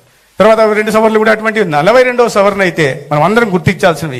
మినీ కాన్స్టిట్యూషన్ అంటారు. ఏ స్ఫూర్తితోనైతే అంబేద్కర్ గారు రాజ్యాంగాన్ని రచించారో, దేన్ని మనం దిక్సూచిగా ఇవాళ పరిపాలన సాగిస్తున్నామో, దేశ ప్రజలందరూ గౌరవిస్తున్నామో, దేని కారణంగా మన దేశంలో ప్రజాస్వామ్యం ఉత్కృష్టంగా ప్రపంచ దేశాలే ఈర్చపడేలాగా ఉందో దాన్ని నిర్వీర్యం చేస్తూ తీసుకొచ్చిన 42వ constitutional amendment, mini constitutional amendment అయితే 59 సెక్షన్లు సవరించారు. దాంట్లో 31D అయితే ఇవాళ మనం అంటుంటాం, ఈ ఎవరైనా ఏ వ్యక్తినైనా ప్రభుత్వానికి నచ్చకపోతే ఎవరినైనా దేశద్రోహిగా ప్రకటించి సంస్థ కానీ దీన్ని కానీ, దాని కారణంగానే ఆనాడు RSSను కూడా నిషేధం విధించారు. ఇప్పుడే వారు చెప్పారు నిషేధం విధించవచ్చు, వాళ్ళని దేశద్రోహులుగా పరిగణించి ఎంతకాలం కావాలంటే ఎంతకాలం జైల్లో పెట్టడానికి అవకాశం ఉంది. అది కాకుండా కేవలం రాజ్యాంగ విలువల్ని, రాజ్యాంగ స్ఫూర్తిని తూట్లు పడవడమే కాకుండా ఆనాడు ప్రియాంబుల్లో రాజ్యాంగ సవరణలు చేయడం వేరు, ప్రియాంబుల్లో కూడా ఆనాడు ఉంటున్న ఈ సావరిన్ డెమోక్రటిక్ రిపబ్లిక్ అనే 3 పదాలకు తోడు రాజ్యాంగ ప్రియాంబుల్ని కూడా సవరించి దాంట్లో 2 సోషలిస్ట్ సెక్యులర్ అనే పదాలను కూడా చేరి ఆనాడే ఓటు బ్యాంకు రాజకీయాలకి శ్రీమతి ఇందిరాగాంధీ గారు శ్రీకారం చుట్టారు. ఇటువంటి రాజ్యాంగ సవరణలు తీసుకురావడం 59 సవరణలు తీసుకొచ్చారంటే, సెక్షన్లకు సవరణలు తీసుకొచ్చారంటే మీరు దాన్ని అర్థం చేసుకోవచ్చు. ఆ పరిస్థితుల్లో ఆనాడు మీడియాను కూడా ఏ రకంగా అణచివేతకు గురయ్యారంటే, మీడియా మీరు మాట వినకపోతే కరెంటు ఆఫ్ చేసేవాళ్ళు. ఆనాడు ప్రధానంగా 4 పత్రికలు మాత్రమే ఇందిరాగాంధీ నిరంకుశ పాలనకి వ్యతిరేకంగా గలమెత్తిన వాళ్ళు. ఆ 4 ఎవరయ్యా అంటే, ఒకటి రామ్నాథ్ గోయంకా ఇండియన్ ఎక్స్ప్రెస్, లేదా సిఆర్ఏ ఇరానీ స్టేట్స్మన్, లేదా చక్రవర్తి మెయిన్ స్ట్రీమ్ పత్రిక. 4వ పత్రిక మన రాష్ట్రానికి గర్వకారణం ఇచ్చి నిజానికి పత్రికా విలువలకు నిర్వహణ చెప్పిన ఈనాడు రామోజీరావు గారు. ఆనాడు ఆ పరిస్థితులు పత్రికా స్వేచ్ఛను కూడా హరించే ప్రయత్నం చేశాయి. ఇవి ఈ రకంగా న్యాయ వ్యవస్థని, రాజ్యాంగ విలువల్ని తూట్లు వచ్చే ప్రయత్నం ఆ రోజు జరిగింది. ఇవన్నీ ఎందుకు ఇవాళ ఇన్ని సంవత్సరాల తర్వాత మాట్లాడాల్సిన అవసరం వస్తుంది? ఎందుకు ఈరోజు తెలియని వాళ్ళు ఎమర్జెన్సీ గురించి తెలియని వాళ్ళ గురించి అవసరం ఉంది. ఎందుకంటే అటువంటి పాలన మళ్ళీ రాకుండా చూడాల్సిన అవసరం ఉంది. రాజ్యాంగానికి ఉత్కృష్టమైన రాజ్యాన్ని మనం పరిరక్షించుకోవాల్సిన అవసరం ఉంది. ప్రజాస్వామ్య విలువలను కాపాడుకోవాల్సిన అవసరం ఉంది. అదే ఆ నియంత్రణ మనస్తత్వం ఉంటే ఎటువంటి నష్టం జరుగుతుందో మనం చూసాం 5 సంవత్సరాలుగా. ఆ 21 నెలలు అక్కడ ఆనాడు రాష్ట్రపతి ద్వారా ఎమర్జెన్సీ విధించబడితే గత 5 సంవత్సరాలు మన రాష్ట్రంలో అప్రకటిత ఎమర్జెన్సీ ఉంది. అప్రకటిత ఎమర్జెన్సీని విధించారు. 2019లో ఆ పార్టీ అధికారంలోకి వచ్చే నాడు అదే సంవత్సరం మనకు కోవిడ్ వైరస్ కూడా మన దేశంలోకి వచ్చింది. అయితే కోవిడ్ వైరస్ని మనం అందరం కలిసి సమర్థ నాయకత్వం మనకు ఢిల్లీలో ఉండే నరేంద్ర మోడీ గారి రూపంలో దాన్ని ఎదుర్కొన్నాం. 3 నెలల నుంచి 6 నెలల లోపల ఈ ప్రపంచం నుంచి పారదోలం. కానీ ఆ వైరస్ మాత్రం 5 సంవత్సరాలు మనం ఈ రాష్ట్రంలో చూసాం. మళ్ళీ ఎందుకు ఇవాళ చెప్పాల్సి వస్తుంది ఈ పరిస్థితులు అంటే, ఆనాడు శ్రీమతి ఇందిరాగాంధీ గారు 352 సీట్లు గెలిచిన ఆవిడ తర్వాత 18 నెలల తర్వాత 21 నెలల తర్వాత ఆమె ఎమర్జెన్సీని తొలగించి ఎన్నికలు ప్రకటించిన తర్వాత ఒక 2 నెలలకు ఎన్నికలు జరిగితే ఆ 2 నెలల తర్వాత ఆ 352 సీట్లు కాస్త 154 సీట్లు పడి 198 సీట్లు తగ్గిపోయాయి. మన రాష్ట్రంలో కూడా నేను ఏదైతే వైరస్ గురించి మాట్లాడుతున్నానో ఆ వైరస్ 5 సంవత్సరాల పాలన తర్వాత 151 సీట్ల నుంచి 11 సీట్లు పడిపోయిన తర్వాత కూడా ఆత్మవిమర్శ చేసుకోకుండా ఇవాళ మళ్ళీ ఎటువంటి పరిస్థితులు ఉన్నాయి ఇవి గుర్తు చేయాల్సిన అవసరం ఇవాళ చాలా అవసరం ఉంది. మరీ ముఖ్యంగా ఆంధ్రప్రదేశ్లో చాలా అవసరం ఉంది. అటువంటి ప్రజాస్వామ్యం పట్ల కానీ రాజ్యాంగం పట్ల కానీ ఏమాత్రం నమ్మకం విశ్వాసం లేని శక్తులను దూరం పెట్టాల్సిన అవసరం ఉంది. కాబట్టి ఇవాళ యువతరానికి తెలియాల్సింది 5 సంవత్సరాలు ఈ రాష్ట్రం అనుభవించిన కష్టం కానీ ఆ ప్రజాకంటక పాలన కానీ మళ్ళీ రాకూడదంటే ఆనాటి ఎమర్జెన్సీ రోజుల్ని 5 సంవత్సరాల అప్రకటిత ఎమర్జెన్సీ ఆంధ్రప్రదేశ్లో జరిగిన విధానాన్ని ప్రజలకి ముఖ్యంగా యువతకి తెలియజెప్పినప్పుడే అటువంటి శక్తుల్ని మళ్ళీ రానికుండా ఉంటారు. ఎంతగా బరి తెగించి ఉన్నారంటే మరి ఇప్పుడు ఇంత ఘోర ఓటమి తర్వాత కూడా ఆత్మవిమర్శ సమీక్ష చేసుకోకుండా ఇప్పుడు కూడా రోజువారీ నాకు ముఖ్యమంత్రి గారు నాకు Z+ ఇవ్వలేదు, ఇంకా నయం S-400 క్షిపణి రక్షణ వ్యవస్థ నాకు ఏర్పాటు చేయలేదు, నా చుట్టూ నా తాడేపల్లి భవనం చుట్టూ అనలేదు. అటువంటి ప్రబుద్ధులు తయారైపోయారు ఇవాళ. చేసి నాకు హక్కుగా నాకు ఇది కావాలా, నాకు Z+ కేటగిరీ కావాలా ఏంటి? ముఖ్యమంత్రి గారు అడిగారు మొన్న ఇదే విషయంలో మంత్రివర్గ సమావేశంలో ఇట్లా వస్తున్నారు కదా ఏంటి అని. సార్ అతను వస్తాడు, అతను జన సమీకరణ చేసుకొని వస్తున్నాడు, పరామర్శకు వెళ్తున్నాడా? తన బలం చూపించడానికి డబ్బులు ఖర్చు పెట్టి జన సమీకరణ చేసుకొని వస్తున్నాడు. వచ్చిన ప్రతిసారి ఎవరినోని కొట్టడమో కొట్టి లేదా చంపడం చివరికి ఇవాళ చేసి మరీ ఎంత వితండవాదం చేస్తున్నాడంటే, అవును మా కార్యకర్తలు చనిపోతే మీకేం నొప్పి, చనిపోయిన మా కార్యకర్తలు 10 లక్షలు ఇచ్చాను కదా అంటే ఇటువంటి శక్తులు ఎటువంటి మానసిక స్థితిలో ఉన్నారో ఇవాళ అర్థం చేసుకోవాల్సింది. ఆనాటి ఆ ఎమర్జెన్సీ గురించి తెలుసుకుంటూనే మళ్ళీ ఈ 5 సంవత్సరాల అప్రకటిత ఎమర్జెన్సీని గుర్తు చేసుకుంటూ భవిష్యత్తులో అటువంటి పరిస్థితులు ఈ రాష్ట్రంలో రాకుండా చూడాల్సిన అవసరం ఉంది. ఒక సమర్థ నాయకత్వానికి దేశంలో కానీ రాష్ట్రంలో కానీ మనం సంపూర్ణ మద్దతు తెలపాల్సింది. ఆనాడు మనం కలలు కంటున్న స్వర్ణాంధ్ర, ఈ వికసిత భారత్ 2 నిర్మాణం అవుతుంది అని తెలియజేసుకుంటూ ఇవాళ ఈ సమావేశంలో నాకు మాట్లాడే అవకాశం ఇచ్చినందుకు కాస్త సమయం ఎక్కువ తీసుకున్నందుకు కూడా సభికులు ప్రేక్షకులు కూడా క్షమించాల్సిందిగా కోరుకుంటూ సెలవు తీసుకుంటాను. భారత్ మాతాకి ధన్యవాదాలండి. తర్వాత రాష్ట్ర పర్యాటక సాంస్కృతిక సినిమాటోగ్రఫీ శాఖ మంత్రులు శ్రీ కందుల దుర్గేష్ గారిని మాట్లాడవలసిందిగా కోరుతున్నాం.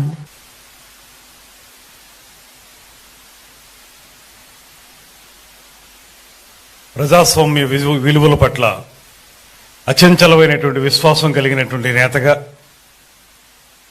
ప్రజాస్వామ్య విధానాల్ని అనుక్షణం కూడా అవలంబిస్తూ ప్రజాస్వామ్య వాదానికి నిలువెత్తు నిదర్శనంగా నిలబడినటువంటి మాన్యశ్రీ ముఖ్యమంత్రి వర్యులు శ్రీ చంద్రబాబు నాయుడు గారికి, వేదిక మీద ఉన్నటువంటి సహచర మిత్ర బృందానికి, అధికారులకి, విచ్చేసినటువంటి 50 మందికి కూడా నమస్సుమాంజలి తెలియజేస్తూ 50 సంవత్సరాల ఎమర్జెన్సీ గురించి ఈరోజు మన అందరం మాట్లాడుకోవటం, ఆనాటి ఆ పరిస్థితులను ఒకసారి గుర్తు చేసుకుని భవిష్యత్తు ఏ రకంగా ఉండకూడదనేటువంటి ఆలోచన చేయటం గురించి ఈ సంవిధాన హత్యా దివస్ అనేటువంటి కార్యక్రమాన్ని కేంద్ర ప్రభుత్వం యొక్క ఆలోచనతో నిర్వహించుకోవడం జరుగుతుంది. ముఖ్యంగా ఆ రోజు జరిగినటువంటి విపరీతమైనటువంటి పోకడ, ఆనాడు ఉన్నటువంటి ప్రధానమంత్రి ఎమర్జెన్సీని ప్రకటించడానికి వెనుకున్నటువంటి కారణాలు ఇవన్నీ చూసినప్పుడు ఇతరత్ర కారణాలు ఎన్నన్నా ఉండొచ్చేమో కానీ ఒక కారణం స్పష్టంగా మనకు కనబడేది ఏంటంటే అధికార కాంక్ష. అధికార కాంక్షతోటి సర్వోన్నత న్యాయస్థానం ఇచ్చినటువంటి తీర్పులు సైతం పక్కన పెట్టి నేనే అన్నిటికంటే అధికురాలనేటువంటి భావనతోటి రాత్రికి రాత్రి ఎమర్జెన్సీని ప్రకటించి దేశంలో ప్రజాస్వామ్యాన్ని కూని చేసినటువంటి సందర్భాన్ని ఈ దేశం ఎప్పుడూ కూడా గుర్తుపెట్టుకుంటుంది. ముఖ్యంగా ఆ రోజు జరిగినటువంటి దుర్మార్గమైనటువంటి విధానాల్లో ప్రతిపక్ష నాయకులు గొంతు నులిమేయటం మాత్రమే కాకుండా ఎవరైనా సరే ఇది అన్యాయం అని ప్రకటిస్తే వెంటనే జైల్లో పెట్టడం, ఆ జైల్లో పెట్టేటప్పుడు కూడా ఇది తప్పు అనేటువంటి మాటని కోర్టు ద్వారా నిర్ధారించుకుందా ఉంటే దానికి కూడా అవకాశం లేనటువంటి విధానం. ఎవరైనా సరే కేసు పెడితే వెంటనే తీసుకెళ్లి అరెస్ట్ చేసే విధానమే తప్పితే కోర్టుకు వెళ్లి న్యాయాన్ని కోరేటువంటి పరిస్థితి లేకుండా చేయటం. దాంతోపాటు మనకి ఫోర్త్ ఎస్టేట్ గా నిలబడినటువంటి పత్రికా స్వేచ్ఛని సంపూర్ణంగా నాశనం చేయటం. పత్రికలు ఏ విషయం రాయాలన్నా వీల్లేనటువంటి పరిస్థితుల్లో ఏ క్షణంలో అయితే ఎమర్జెన్సీని ప్రకటించారో ఆ క్షణంలోనే పత్రికా ఆఫీసులకి కరెంటు కట్ చేసి వాళ్ళు పబ్లికేషన్స్ రాకుండా చూడడం.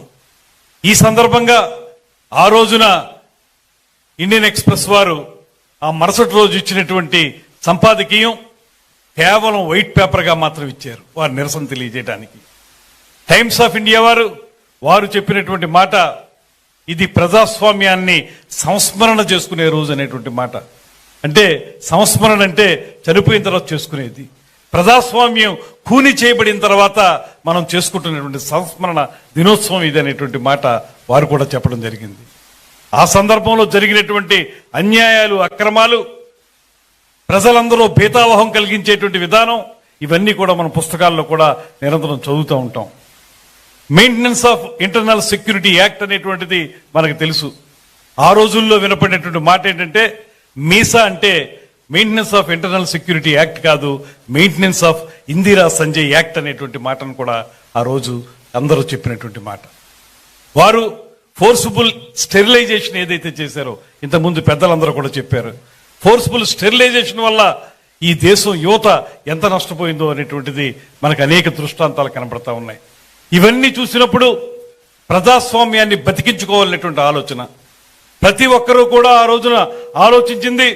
జయప్రకాష్ నారాయణ గారి యొక్క నాయకత్వం, ఆ తర్వాత ఈ దేశంలో ప్రజాస్వామ్య విలువల పట్ల అచంచలమైన విశ్వాసం కలిగినటువంటి నాయకులందరూ కూడా వారందరూ కలిసి జనతా పార్టీగా సమీకరించబడి ఉద్యమాలు చేసి 1977లో తిరిగి అధికారంలోకి వచ్చే విధంగా వారు చేసినటువంటి సమీకరణ ఏదైతే ఉందో అది ఈ దేశంలో మనకి ఒక ప్రత్యేకమైనటువంటి ప్రతిపత్తిని, ప్రత్యేకమైన వరవణ్ణి కల్పించినటువంటి సందర్భాన్ని గుర్తు చేస్తా ఉన్నారు.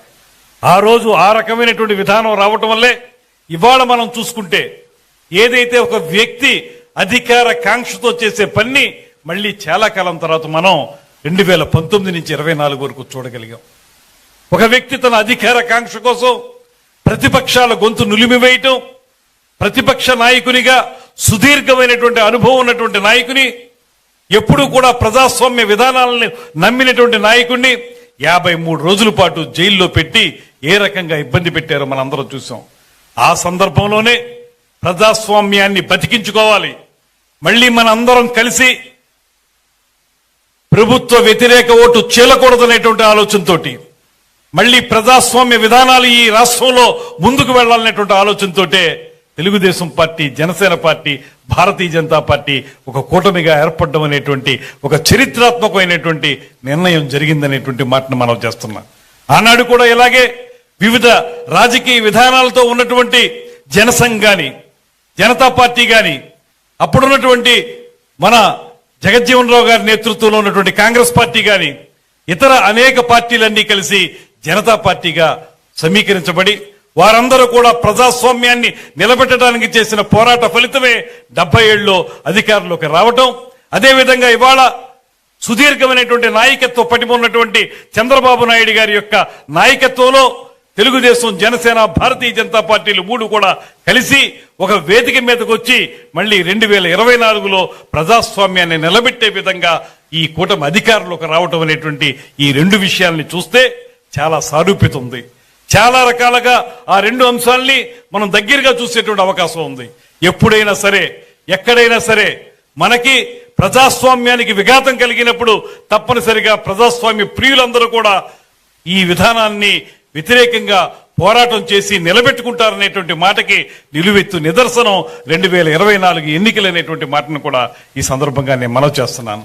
అందుకే ఇవాళ మనం తలుచుకున్నప్పుడు ఆ రోజు ఉన్నటువంటి ఎమర్జెన్సీ యొక్క ఘాతుకాల్ని మనం స్వయంగా మాలాంటి వాళ్ళం అనుభవించకపోయినా ఎంతో మంది పెద్దలు అనుభవించినటువంటి ఆ విధానాలను చూసిన తర్వాత ఇవాళ కూడా మాలాంటి వాళ్ళకి అనిపించే మాట, ఎప్పుడైనా రాజకీయాల్లో ఉండాలంటే ప్రజాస్వామ్య విధానాల్లోనే వెళ్లాలనేటువంటి మాటని మనం అనుకోవటానికి ప్రధాన కారణం ఇక్కడ కూర్చున్నటువంటి చంద్రబాబు నాయుడు గారు లాంటి నేత అనేటువంటి మాటను కూడా ఈ సందర్భంగా నేను తెలియజేస్తున్నా. మేము గతంలో ఎప్పుడూ కూడా శ్రీ చంద్రబాబు నాయుడు గారితో వారి నాయకత్వంలో నడిచిన వాళ్ళం కాదు. గడిచిన సంవత్సరం కాలంగానే వారితో నడుస్తున్నాం. 26 కేబినెట్ మీటింగులు చూసాం, అనేక SIPBలు చూసాం. అనేక సందర్భాల్లో వారి యొక్క నాయకత్వ పటిమని దగ్గరుండి చూసినప్పుడు మాకు అనిపించింది ఒకటే, ప్రజాస్వామ్యం పట్ల వారికి ఉన్నటువంటి అమోఘమైనటువంటి నిబద్ధత. అది మాత్రం ఖచ్చితంగా ఈ వేదిక మీద చెప్పాల్సినటువంటి మాట. సుదీర్ఘమైనటువంటి ఆయన రాజకీయ పరిణితికి, సుదీర్ఘమైనటువంటి ఆయన రాజకీయ విధానాలకి, దేశంలోనే ఇంత కాలం ఈ రాజకీయాల్లో 4వ పర్యాయం ముఖ్యమంత్రిగా ఉన్నటువంటి చంద్రబాబు నాయుడు గారిని దగ్గర నుంచి పరిశీలించినప్పుడు నాకు కనిపించింది ఒకటే, ఏనాడు కూడా ఆయన ఒక్క మాట కూడా హద్దు దాటి మాట్లాడినటువంటి మాట లేదు. ఎప్పుడైనా సరే with in the frame work of the democracy మాత్రమే ఆయన మాట్లాడారు తప్పితే ఏనాడు తనని ఎంత రెచ్చగొట్టాలని అవతల వారు ప్రయత్నించినా కూడా ప్రజాస్వామ్య విధానాల్లోనే వారు చెప్తున్నటువంటి మాట ఇవాళ మా అందరికీ కూడా సరైనటువంటి నిర్దేశం ఇస్తుంది, దిశానిర్దేశం చేస్తుంది అనేటువంటి మాటను కూడా తెలియజేస్తూ, ఇవాళ ఉన్నటువంటి యువత కూడా గతంలో జరిగినటువంటి తప్పుల్ని తెలుసుకుని ఆ తప్పుల నుంచి మనం ఏ రకంగా సమాజం మార్పు కోసం సుశిక్షితులైనటువంటి సైనికులుగా, ప్రజాస్వామ్య విలువలు కలిగినటువంటి నేతలుగా ముందుకు వెళ్లాలని అందరం ఆలోచించుకుని ఈ రాష్ట్రాన్ని చంద్రబాబు నాయుడు గారి నేతృత్వంలో ముందుకు తీసుకెళ్ళడానికి చేయాల్సిన ప్రయత్నాన్ని ఈ సందర్భంగా మరొక్క మారు మనందరి మధ్య తెలియజేసుకుంటూ సెలవు తీసుకుంటున్నాను. నమస్కారం. జై హింద్. ధన్యవాదాలండి. సంక్షేమం, అభివృద్ధి ప్రధాన లక్ష్యంగా, సుపరిపాలనే ధ్యేయంగా స్వర్ణాంధ్ర 2047పై దూసుకు వెళ్తున్నటువంటి కూటమి ప్రభుత్వంతో రాష్ట్రాన్ని అభివృద్ధి పథంలో నడిపిస్తున్న మన రాష్ట్ర ముఖ్యమంత్రి వర్యులు గౌరవనీయులు నారా చంద్రబాబు నాయుడు గారి సందేశం.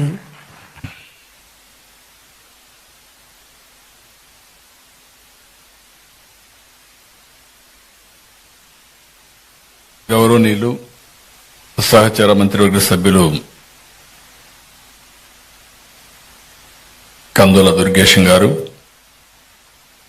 సహచర మంత్రివర్గ సభ్యులు సత్యకుమార్ యాదవ్ గారు, గౌరవ పార్లమెంట్ సభ్యులు కేసీఎన్ చిన్ని గారు, గౌరవ శాసనసభ్యులు బోండా ఉమామహేశ్వరరావు గారు, కొలికపూడి శ్రీనివాసరావు గారు,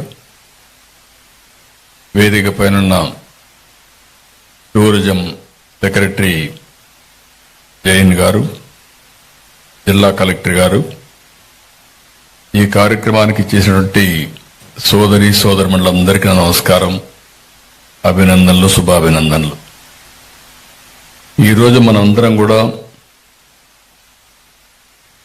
సంవిధాన్ హత్య దివస్, ఎమర్జెన్సీకి 50 ఏళ్లు,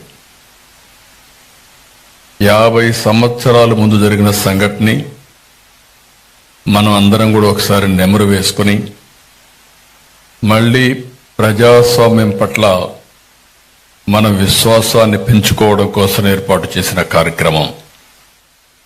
భారతదేశం అతిపెద్ద ప్రజాస్వామ్యం, 146 కోట్ల జనాభా. భారతదేశానికి స్వాతంత్రం వచ్చి 78 సంవత్సరాలైంది. 8 దశాబ్దాల ప్రయాణంలో దేశంలో ఎన్నో మలుపులు చూసింది, ఎన్నో సవాళ్లు ఎదుర్కొంది, ఎన్నో విజయాలు సాధించింది. కానీ ప్రజాస్వామ్యాన్ని కాపాడుకున్న ఏకైక దేశం భారతదేశం అని చెప్పి మరొక్కసారి మీ అందరికీ విజ్ఞప్తి చేస్తున్నా. అయితే ఈ వెలుగులు ఒకసారి చూసిన తర్వాత ఏదైతే ఎమర్జెన్సీ రోజు ఒక చీకటి, ఇప్పుడే సమరం గారు చెప్పారు. వారు చెప్పినప్పుడు వారి అనుభవాలతో ఏం జరిగాయో కొన్ని విషయాలు చెప్పారు. అదే మరి నారాయణరావు గారు కూడా కొన్ని విషయాలు మనకు చెప్పారు. ఇక్కడుండే నాయకులు కూడా అనేక విషయాలు చెప్పడం జరిగింది. అయితే ఒక్కొక్కసారి మనం చెడును మరిచిపోయి మంచిని మళ్లీ గుర్తుపెట్టుకునే పరిస్థితి లేకపోతే అలాంటి పరిస్థితులు మళ్ళా పునరావృతమయ్యే పరిస్థితి వస్తుంది. దాని పట్ల ఎప్పుడు జాగ్రత్తగా ఉండాలి. గతం ఎప్పుడు కూడా మనం మర్చిపోకూడదు. మంచి రోజులనే కాదు, చీకటి రోజులు కూడా గుర్తుపెట్టుకోవాలి. అప్పుడే ఏది మంచి ఏది చెడు అనేదానికి మనకు అర్థమవుతుంది. ముఖ్యంగా రాజకీయాల్లో ఉండే మాలాంటి వాళ్ళు, ప్రజా జీవితంలో ఉన్న ఎలాంటి మేమందరం కూడా ఒక బాధ్యతతో ఉండి భావితరాలకు మంచిని అందించవలసిన బాధ్యత మా అందరిపైన ఉంది. ఈరోజు మనందరం మాట్లాడుకున్నట్టు 1975 జూన్ 25 ప్రపంచంలోనే పెద్ద అతి గొప్పదైన భారత ప్రజాస్వామ్యాన్ని పరిహాసం చేస్తూ ఎమర్జెన్సీ విధించిన రోజు. భారతదేశంలో అతి పెద్ద చీకటి రోజు. భారత రాజ్యాంగాన్ని, భారత హక్కుల్ని, ప్రజల హక్కుల్ని కాలరాసిన రోజు. ఇప్పుడే సమరం గారు చెప్పినట్టు దేనికోసం మేము పోరాడామని అనునిత్యం ఆలోచించి గోరా గారు చనిపోయే పరిస్థితి తీసుకొచ్చాం. అంటే అలాంటి ఘోర సంఘటన జరిగింది. అయితే ఈరోజు ప్రధానమంత్రి నరేంద్ర మోడీ గారు, భారతదేశ ప్రభుత్వం, దేశమంతా కూడా ఈరోజు జరపాలి, మంచి చెడులకి వ్యత్యాసాన్ని ప్రజలకు గుర్తు చేయాలనే ఉద్దేశంతో ఈ కార్యక్రమానికి నాంది పలికారు. అయితే మనం ఒకసారి ఎమర్జెన్సీ చూస్తే 21 నెలలు అత్యవసర పరిస్థితి. ఆ అత్యవసర పరిస్థితిని కూడా ఆ రోజు మనం చూస్తే ఎవరైతే ఇది తప్పు అని చెప్పిన వాళ్ళని జైల్లో పెట్టారు. సామాన్య ప్రజలను కూడా హింసించారు. నియంత్రిత ధోరణితో ముందుకు పోయారు. ఇంకొక పక్కన న్యాయ వ్యవస్థను కూడా కబళించే పరిస్థితికి వచ్చారు. ప్రజల ప్రాథమిక హక్కుల్ని పూర్తిగా కాలరాశారు. ఒకటి కాకుండా ఎన్నో అరాచకాలు చేశారు. అయితే ఒక్కసారి మనం చూస్తే దీనికి కారణమేం చూస్తే ఆ రోజు అలహాబాద్ హైకోర్టు 1975 జూన్ 12న ఒక తీర్పు ఇచ్చింది. ఎన్నిక చెల్లదు అని. ఎన్నిక చెల్లదు అంటే అనేక మార్గాలు ఉన్నాయి. ఆ రోజు ఎన్నిక చెల్లదన్నప్పుడు సుప్రీంకోర్టులో తీర్పు ఇస్తూనే అపద్ధర్మ ప్రభుత్వాన్ని కంటిన్యూ చేసుకునే హక్కు కూడా ఇచ్చారు. నమ్మకం ఉంటే ప్రజాస్వామ్యం మీద ప్రజల దగ్గరికి పోయి మళ్లీ ఎక్స్ప్లెయిన్ చేసి ప్రజల మద్దతుతో మళ్లీ ప్రధానమంత్రి అయి ఉండొచ్చు. కానీ ఒక్కొక్కసారి అహంభావం వచ్చినప్పుడు, ఓసారి నాకు ఎదురు లేదని గర్వం వచ్చినప్పుడు చేసే పనులు ఆ రోజు ఎమర్జెన్సీ డిక్లేర్ చేశారు. ఆ ఎమర్జెన్సీ డిక్లేర్ చేసినప్పుడు మీరు చూస్తే మొత్తం పత్రికలపైన సెన్సార్లు పెట్టారు. చాలా పేపర్లు క్లోజ్ చేశారు. జర్నలిస్టులు అరెస్ట్ చేశారు. జయప్రకాష్ నారాయణ్, మొరార్జీ దేశాయ్ గాని, వాజ్పేయి, లాల్ కృష్ణ అద్వానీ, జార్జ్ ఫెర్నాండస్ ఒకరు కాదు, మన రాష్ట్రంలో కూడా అనేక మందిని జైల్లో పెట్టే పరిస్థితికి వచ్చారు. ఇవన్నీ కూడా మీసా కింద పెట్టి బలవంతంగా ఇవన్నీ చేసే పరిస్థితికి వచ్చారు. ఈరోజు మన వాళ్లే ఇప్పుడే గుర్తు చేశారు. ఏ విధంగా ఆ రోజు మీరు చూస్తే కుటుంబ నియంత్రణ కూడా బలవంతంగా. నేను కూడా ఒక సిద్ధాంతపరంగా ఆలోచించాను. జనాభా పెరుగుతా ఉంది. పెరిగిన జనాభాకు అనుగుణంగా వనరులు పెరగవేమో, దీనికి ఫ్యామిలీ ప్లానింగ్ కూడా అవసరం అని చెప్పి కన్విన్స్ చేశాను. ఒక ఉద్యమ స్ఫూర్తితో తీసుకెళ్లాను. కానీ ఆ రోజు నేను చేసిన పనికి 10 సంవత్సరాల్లో జనాభా కంట్రోల్ అయింది. మళ్ళీ ఈరోజు చూస్తే జనాభా తగ్గిపోతా ఉంది. ఈరోజు నేను మళ్ళీ మనసు మార్చుకుని నా నిర్ణయాన్ని విత్డ్రా చేసుకుని ఇప్పుడు పాపులేషన్ మేనేజ్మెంట్ గురించి మాట్లాడుతున్నాను. అది ప్రజాస్వామ్యం. బలవంతంగా ఆపరేషన్లు చేసి, లేకుంటే ఇప్పుడు బలవంతంగా మీరు కుటుంబ ప్రమోషన్ చేయాలని, పాపులేషన్ మేనేజ్మెంట్ చేయాలంటే కరెక్ట్ కాదని చెప్పి కూడా నేను మీకు తెలియజేస్తున్నా. మంచి చెడులు చెప్పడం మా బాధ్యత. దాన్ని ఆచరించే విధంగా ప్రజల ఇష్టాని కోసం వదిలిపెట్టాలి తప్ప బలవంతంగా ఏది చేసినా అది మంచిది కాదని చెప్పి కూడా నేను మీకు తెలియజేసుకుంటున్నాను.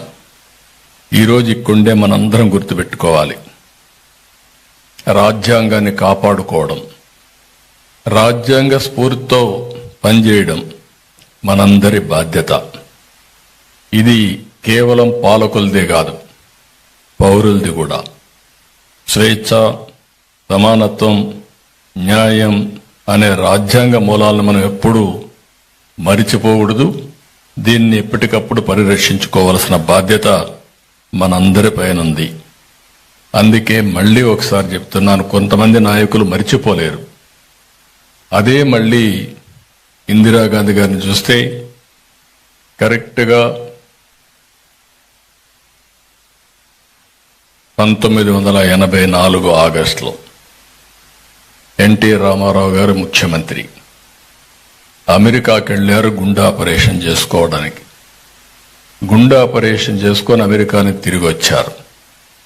తిరిగి వచ్చిన సమయంలో మెజారిటీ ఎమ్మెల్యేలుంటే ఆయన ప్రభుత్వాన్ని బర్తరఫ్ చేశారు. మళ్లీ ప్రజాస్వామ్యవాదులందరూ కలిసి 30 రోజులు ఎన్టీ రామారావు గారు ప్రజా ఉద్యమం చేసి 30వ రోజున మళ్లీ ముఖ్యమంత్రిగా చేసిన పరిస్థితి తీసుకొచ్చారంటే ఇందిరాగాంధీ మెడలు వంచి ఎన్టీ రామారావు గారు ముఖ్యమంత్రి అయ్యారు. అది ప్రజాస్వామ్య విలువ అని చెప్పి కూడా నేను మీకు తెలియజేస్తున్నా, విజయం అని చెప్పి నేను మీకు తెలియజేస్తున్నా. ఈ 2 ఎగ్జాంపుల్ చూసిన తర్వాత ఒక్కొక్కసారి లీడర్స్ మారరు. అలాంటిది మన రాష్ట్రంలో మీరు చూస్తే 14-19 నా రాజకీయ చరిత్రలో చాలా మంది ముఖ్యమంత్రులను చూశాను. కానీ 19-24 చెప్పాను. 19-24 19వ సంవత్సరం నుంచి 24వ సంవత్సరం వరకు చాలా మంది ముఖ్యమంత్రులు చూశాను. కానీ నేను కూడా సమైక్య ఆంధ్రప్రదేశ్లో అందరికంటే ఎక్కువ ముఖ్యమంత్రిగా ఉన్నాను. 9 సంవత్సరాలు నేనే ముఖ్యమంత్రి, 10 సంవత్సరాల అపోజిషన్ లీడర్ని. ఒక ముఖ్యమంత్రి ఈ విధంగా చేయగలుగుతాడా నాకే అర్థం కాలేదు. 5 ఏళ్ళు అదే జరిగింది. దీనివల్ల మనం చాలా నష్టపోయాం. పాలన ఎలా ఉండకూడదో ఎమర్జెన్సీ ఒక కేస్ స్టడీ అయితే, పాలకులు ఎలా ఉండకూడదో గత పాలకులు ఒక కేస్ స్టడీ. ఈ విషయాన్ని మనందరం గుర్తుపెట్టుకోవాలి. అన్యాయం, అక్రమాలు, అవినీతి ఎవరు గొంతు విప్పినా నిర్మోహమాటంగా గొంతు నిలివేసే పరిస్థితికి వచ్చారు. ఎక్కడ చూసినా కబ్జాలు, మోసాలు, బెదిరింపులు, దాడులు, కేసులు, ఆస్తులు రాయించుకోవడం, రౌడీజం చేయడం, ఇలా ఒకటిగా చాలా జరిగాయి. కడాన ఒక డాక్టర్ మాస్క్ అడిగితే కరోనా సమయంలో నువ్వు అడిగే అంత ధైర్యం నీకు వచ్చిందని అతన్ని వేధించి పిచ్చివాడిని చేసి నడి రోడ్డును చంపేసే పరిస్థితికి వచ్చారు. ఇలాంటివన్నీ సరే, నాకు కూడా చాలా సమస్యలు వచ్చాయి. నాకు ఒకటే డిటర్మినేషన్, నన్ను అభిమానించిన తెలుగు ప్రజానీకం కోసం నేను ఏమైనా పర్వాలేదు, పోరాటం చేయాలి, మళ్లీ ఈ రాష్ట్రాన్ని కాపాడుకోవాలి అనే ఏకైక ధ్యేయంతో ముందుకు పోయాను తప్ప ఎక్కడా రాజీ పడలేదు. అదే సమయంలో మిత్రుడు పవన్ కళ్యాణ్ కూడా చాలా అవమానాలు పడ్డాడు. ఆ రోజు ఆయన కూడా ఒకటే ఆలోచించాడు, ఎట్టి పరిస్థితిలో ఈ రాష్ట్రంలో మళ్ళా ప్రజాస్వామ్యాన్ని కాపాడుకోవాలని ముందుకొచ్చారు. అందరం కలిశాం. అదే మరిగా నరేంద్ర మోడీ గారి యొక్క నాయకత్వంలో బీజేపీ కూడా ముందుకొచ్చారు. అందరం కలిసి ఒకటే హామీ ఇచ్చాం, విధ్వంసం నుంచి ఈ రాష్ట్రాన్ని పునర్నిర్మాణం చేస్తామని చెప్పి 1 సంవత్సరంలో సుపరిపాలనలో తొలి అడుగు వేశామని చెప్పి మరొక్కసారి మీ అందరికీ విజ్ఞప్తి చేస్తున్నా. అందుకే ఈరోజు ఒక్క విషయం మీరు గుర్తుపెట్టుకోవాల్సిన అవసరం ఉంది. రాజ్యాంగ సభలో రాజ్యాంగాన్ని ఆమోదించిన తర్వాత అంబేద్కర్ ఒక మాట అంటారు. ఇప్పుడే మనం ఆయన నివాళులర్పించి రాజ్యాంగాన్ని ఒకసారి గుర్తు తెచ్చుకున్నాం.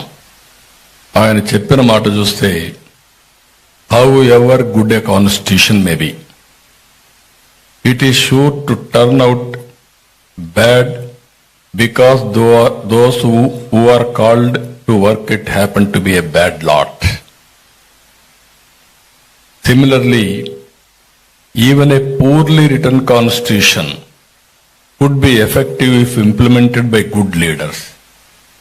The effectiveness of a constitution is not solely determined by its text, but by the character and conduct of those who are responsible for its implementation. ఈ విషయం ప్రజల్లో చైతన్యం రావాలి. మీరు ఒక్కొక్కసారి ఒక పని చేస్తూ ఉంటారు. ఇంట్లో పిల్లని, మన అమ్మాయిని వేరే వాళ్ళకి ఇవ్వాలన్నా, మన ఇంట్లోకి వేరే అమ్మాయిని తెచ్చుకోవాలన్నా, అంటే ఆడబిడ్డలకు పెళ్లి చేయాలన్నా, మగబిడ్డలకు పెళ్లి చేయాలన్నా 5-6 తరాలు చూస్తారు. కానీ రాజకీయ నాయకులు మాత్రం చూడరు. అందుకే అంబేద్కర్ గారు ఒక మాట అన్నారు, నేను మీ చేతికి తుపాకీ ఇవ్వడం లేదు, మీరు యుద్ధం చేయాల్సిన పని లేదు, మీకు ఓటు హక్కు ఇస్తున్నా. ఓటు హక్కు అందరికీ ఒకటే. ఈరోజు 100 కోట్ల రూపాయలు లేకుంటే $100 బిలియన్ ఉండే వ్యక్తికి ఒకే ఓటు, రోజు కూలి చేసుకునే వ్యక్తికి కూడా ఒకే ఓటు. ఓటు అనేది ఒక ఆయుధం. ఓటు ద్వారా ప్రజాస్వామ్యాన్ని కాపాడుకోవడమే కాకుండా ఒక మంచి నాయకుల్ని ఎన్నుకుంటే మన జీవితాల్లో బాగుపడతామని మరొక్కసారి మీ అందరికీ విజ్ఞప్తి చేస్తున్నా. అది ఎమ్మెల్యే కావచ్చు, ఎంపీ కావచ్చు, మంత్రులు కావచ్చు, మేమందరం లేదంటే పార్టీ నాయకులం కావచ్చు, ఎవరైనా సరే ఇది మనం గుర్తుపెట్టుకోగలిగితే తప్పకుండా మంచి జరుగుతుంది.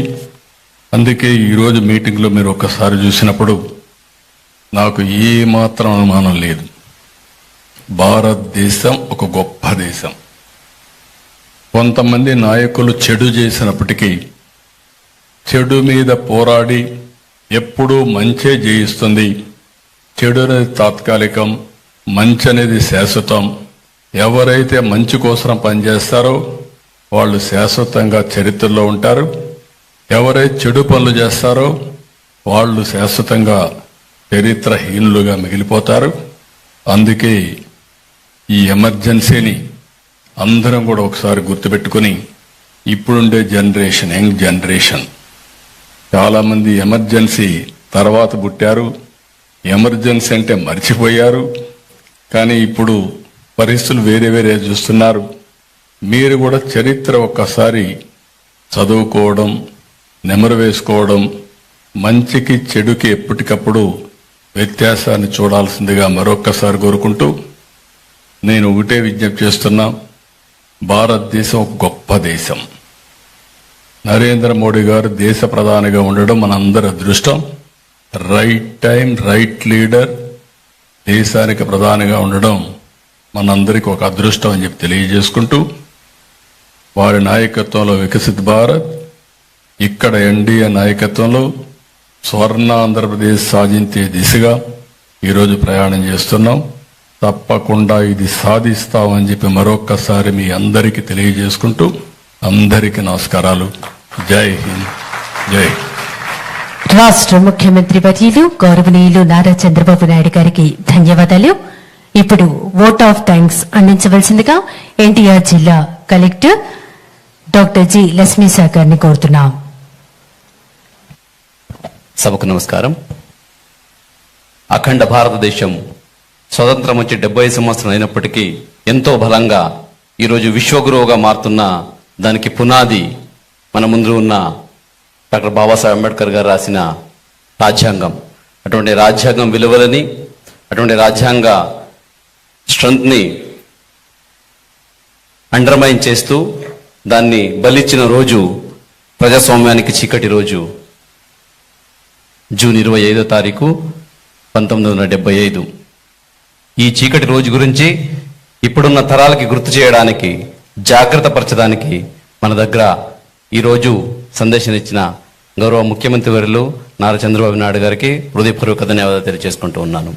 అలాగే ఈ కార్యక్రమానికి వచ్చి వాళ్ళ అనుభవాలను పంచుకుంటూ దీని గురించి ప్రతి ఒక్కరిని జాగ్రత్త పరిచిన గౌరవ మంత్రివర్యులకు, గౌరవ ఎంపీ గారికి, అలాగే గౌరవ ఎమ్మెల్యేలకు, అలాగే సెక్రటరీ గారికి, అలాగే వేదిక ముందున్న పెద్దలందరికీ, మీడియా మిత్రులందరికీ, ఈ కార్యక్రమానికి వచ్చిన ప్రతి ఒక్కరికి పేరు పేరున ధన్యవాదాలు తెలియజేసుకుంటున్నాను. Thank you very much. ధన్యవాదాలండి. ఇప్పుడు జాతీయ గీతాలాపన, జనగణమన. దయచేసి అందరూ లేచి నిలబడవలసిందిగా కోరుతున్నాం.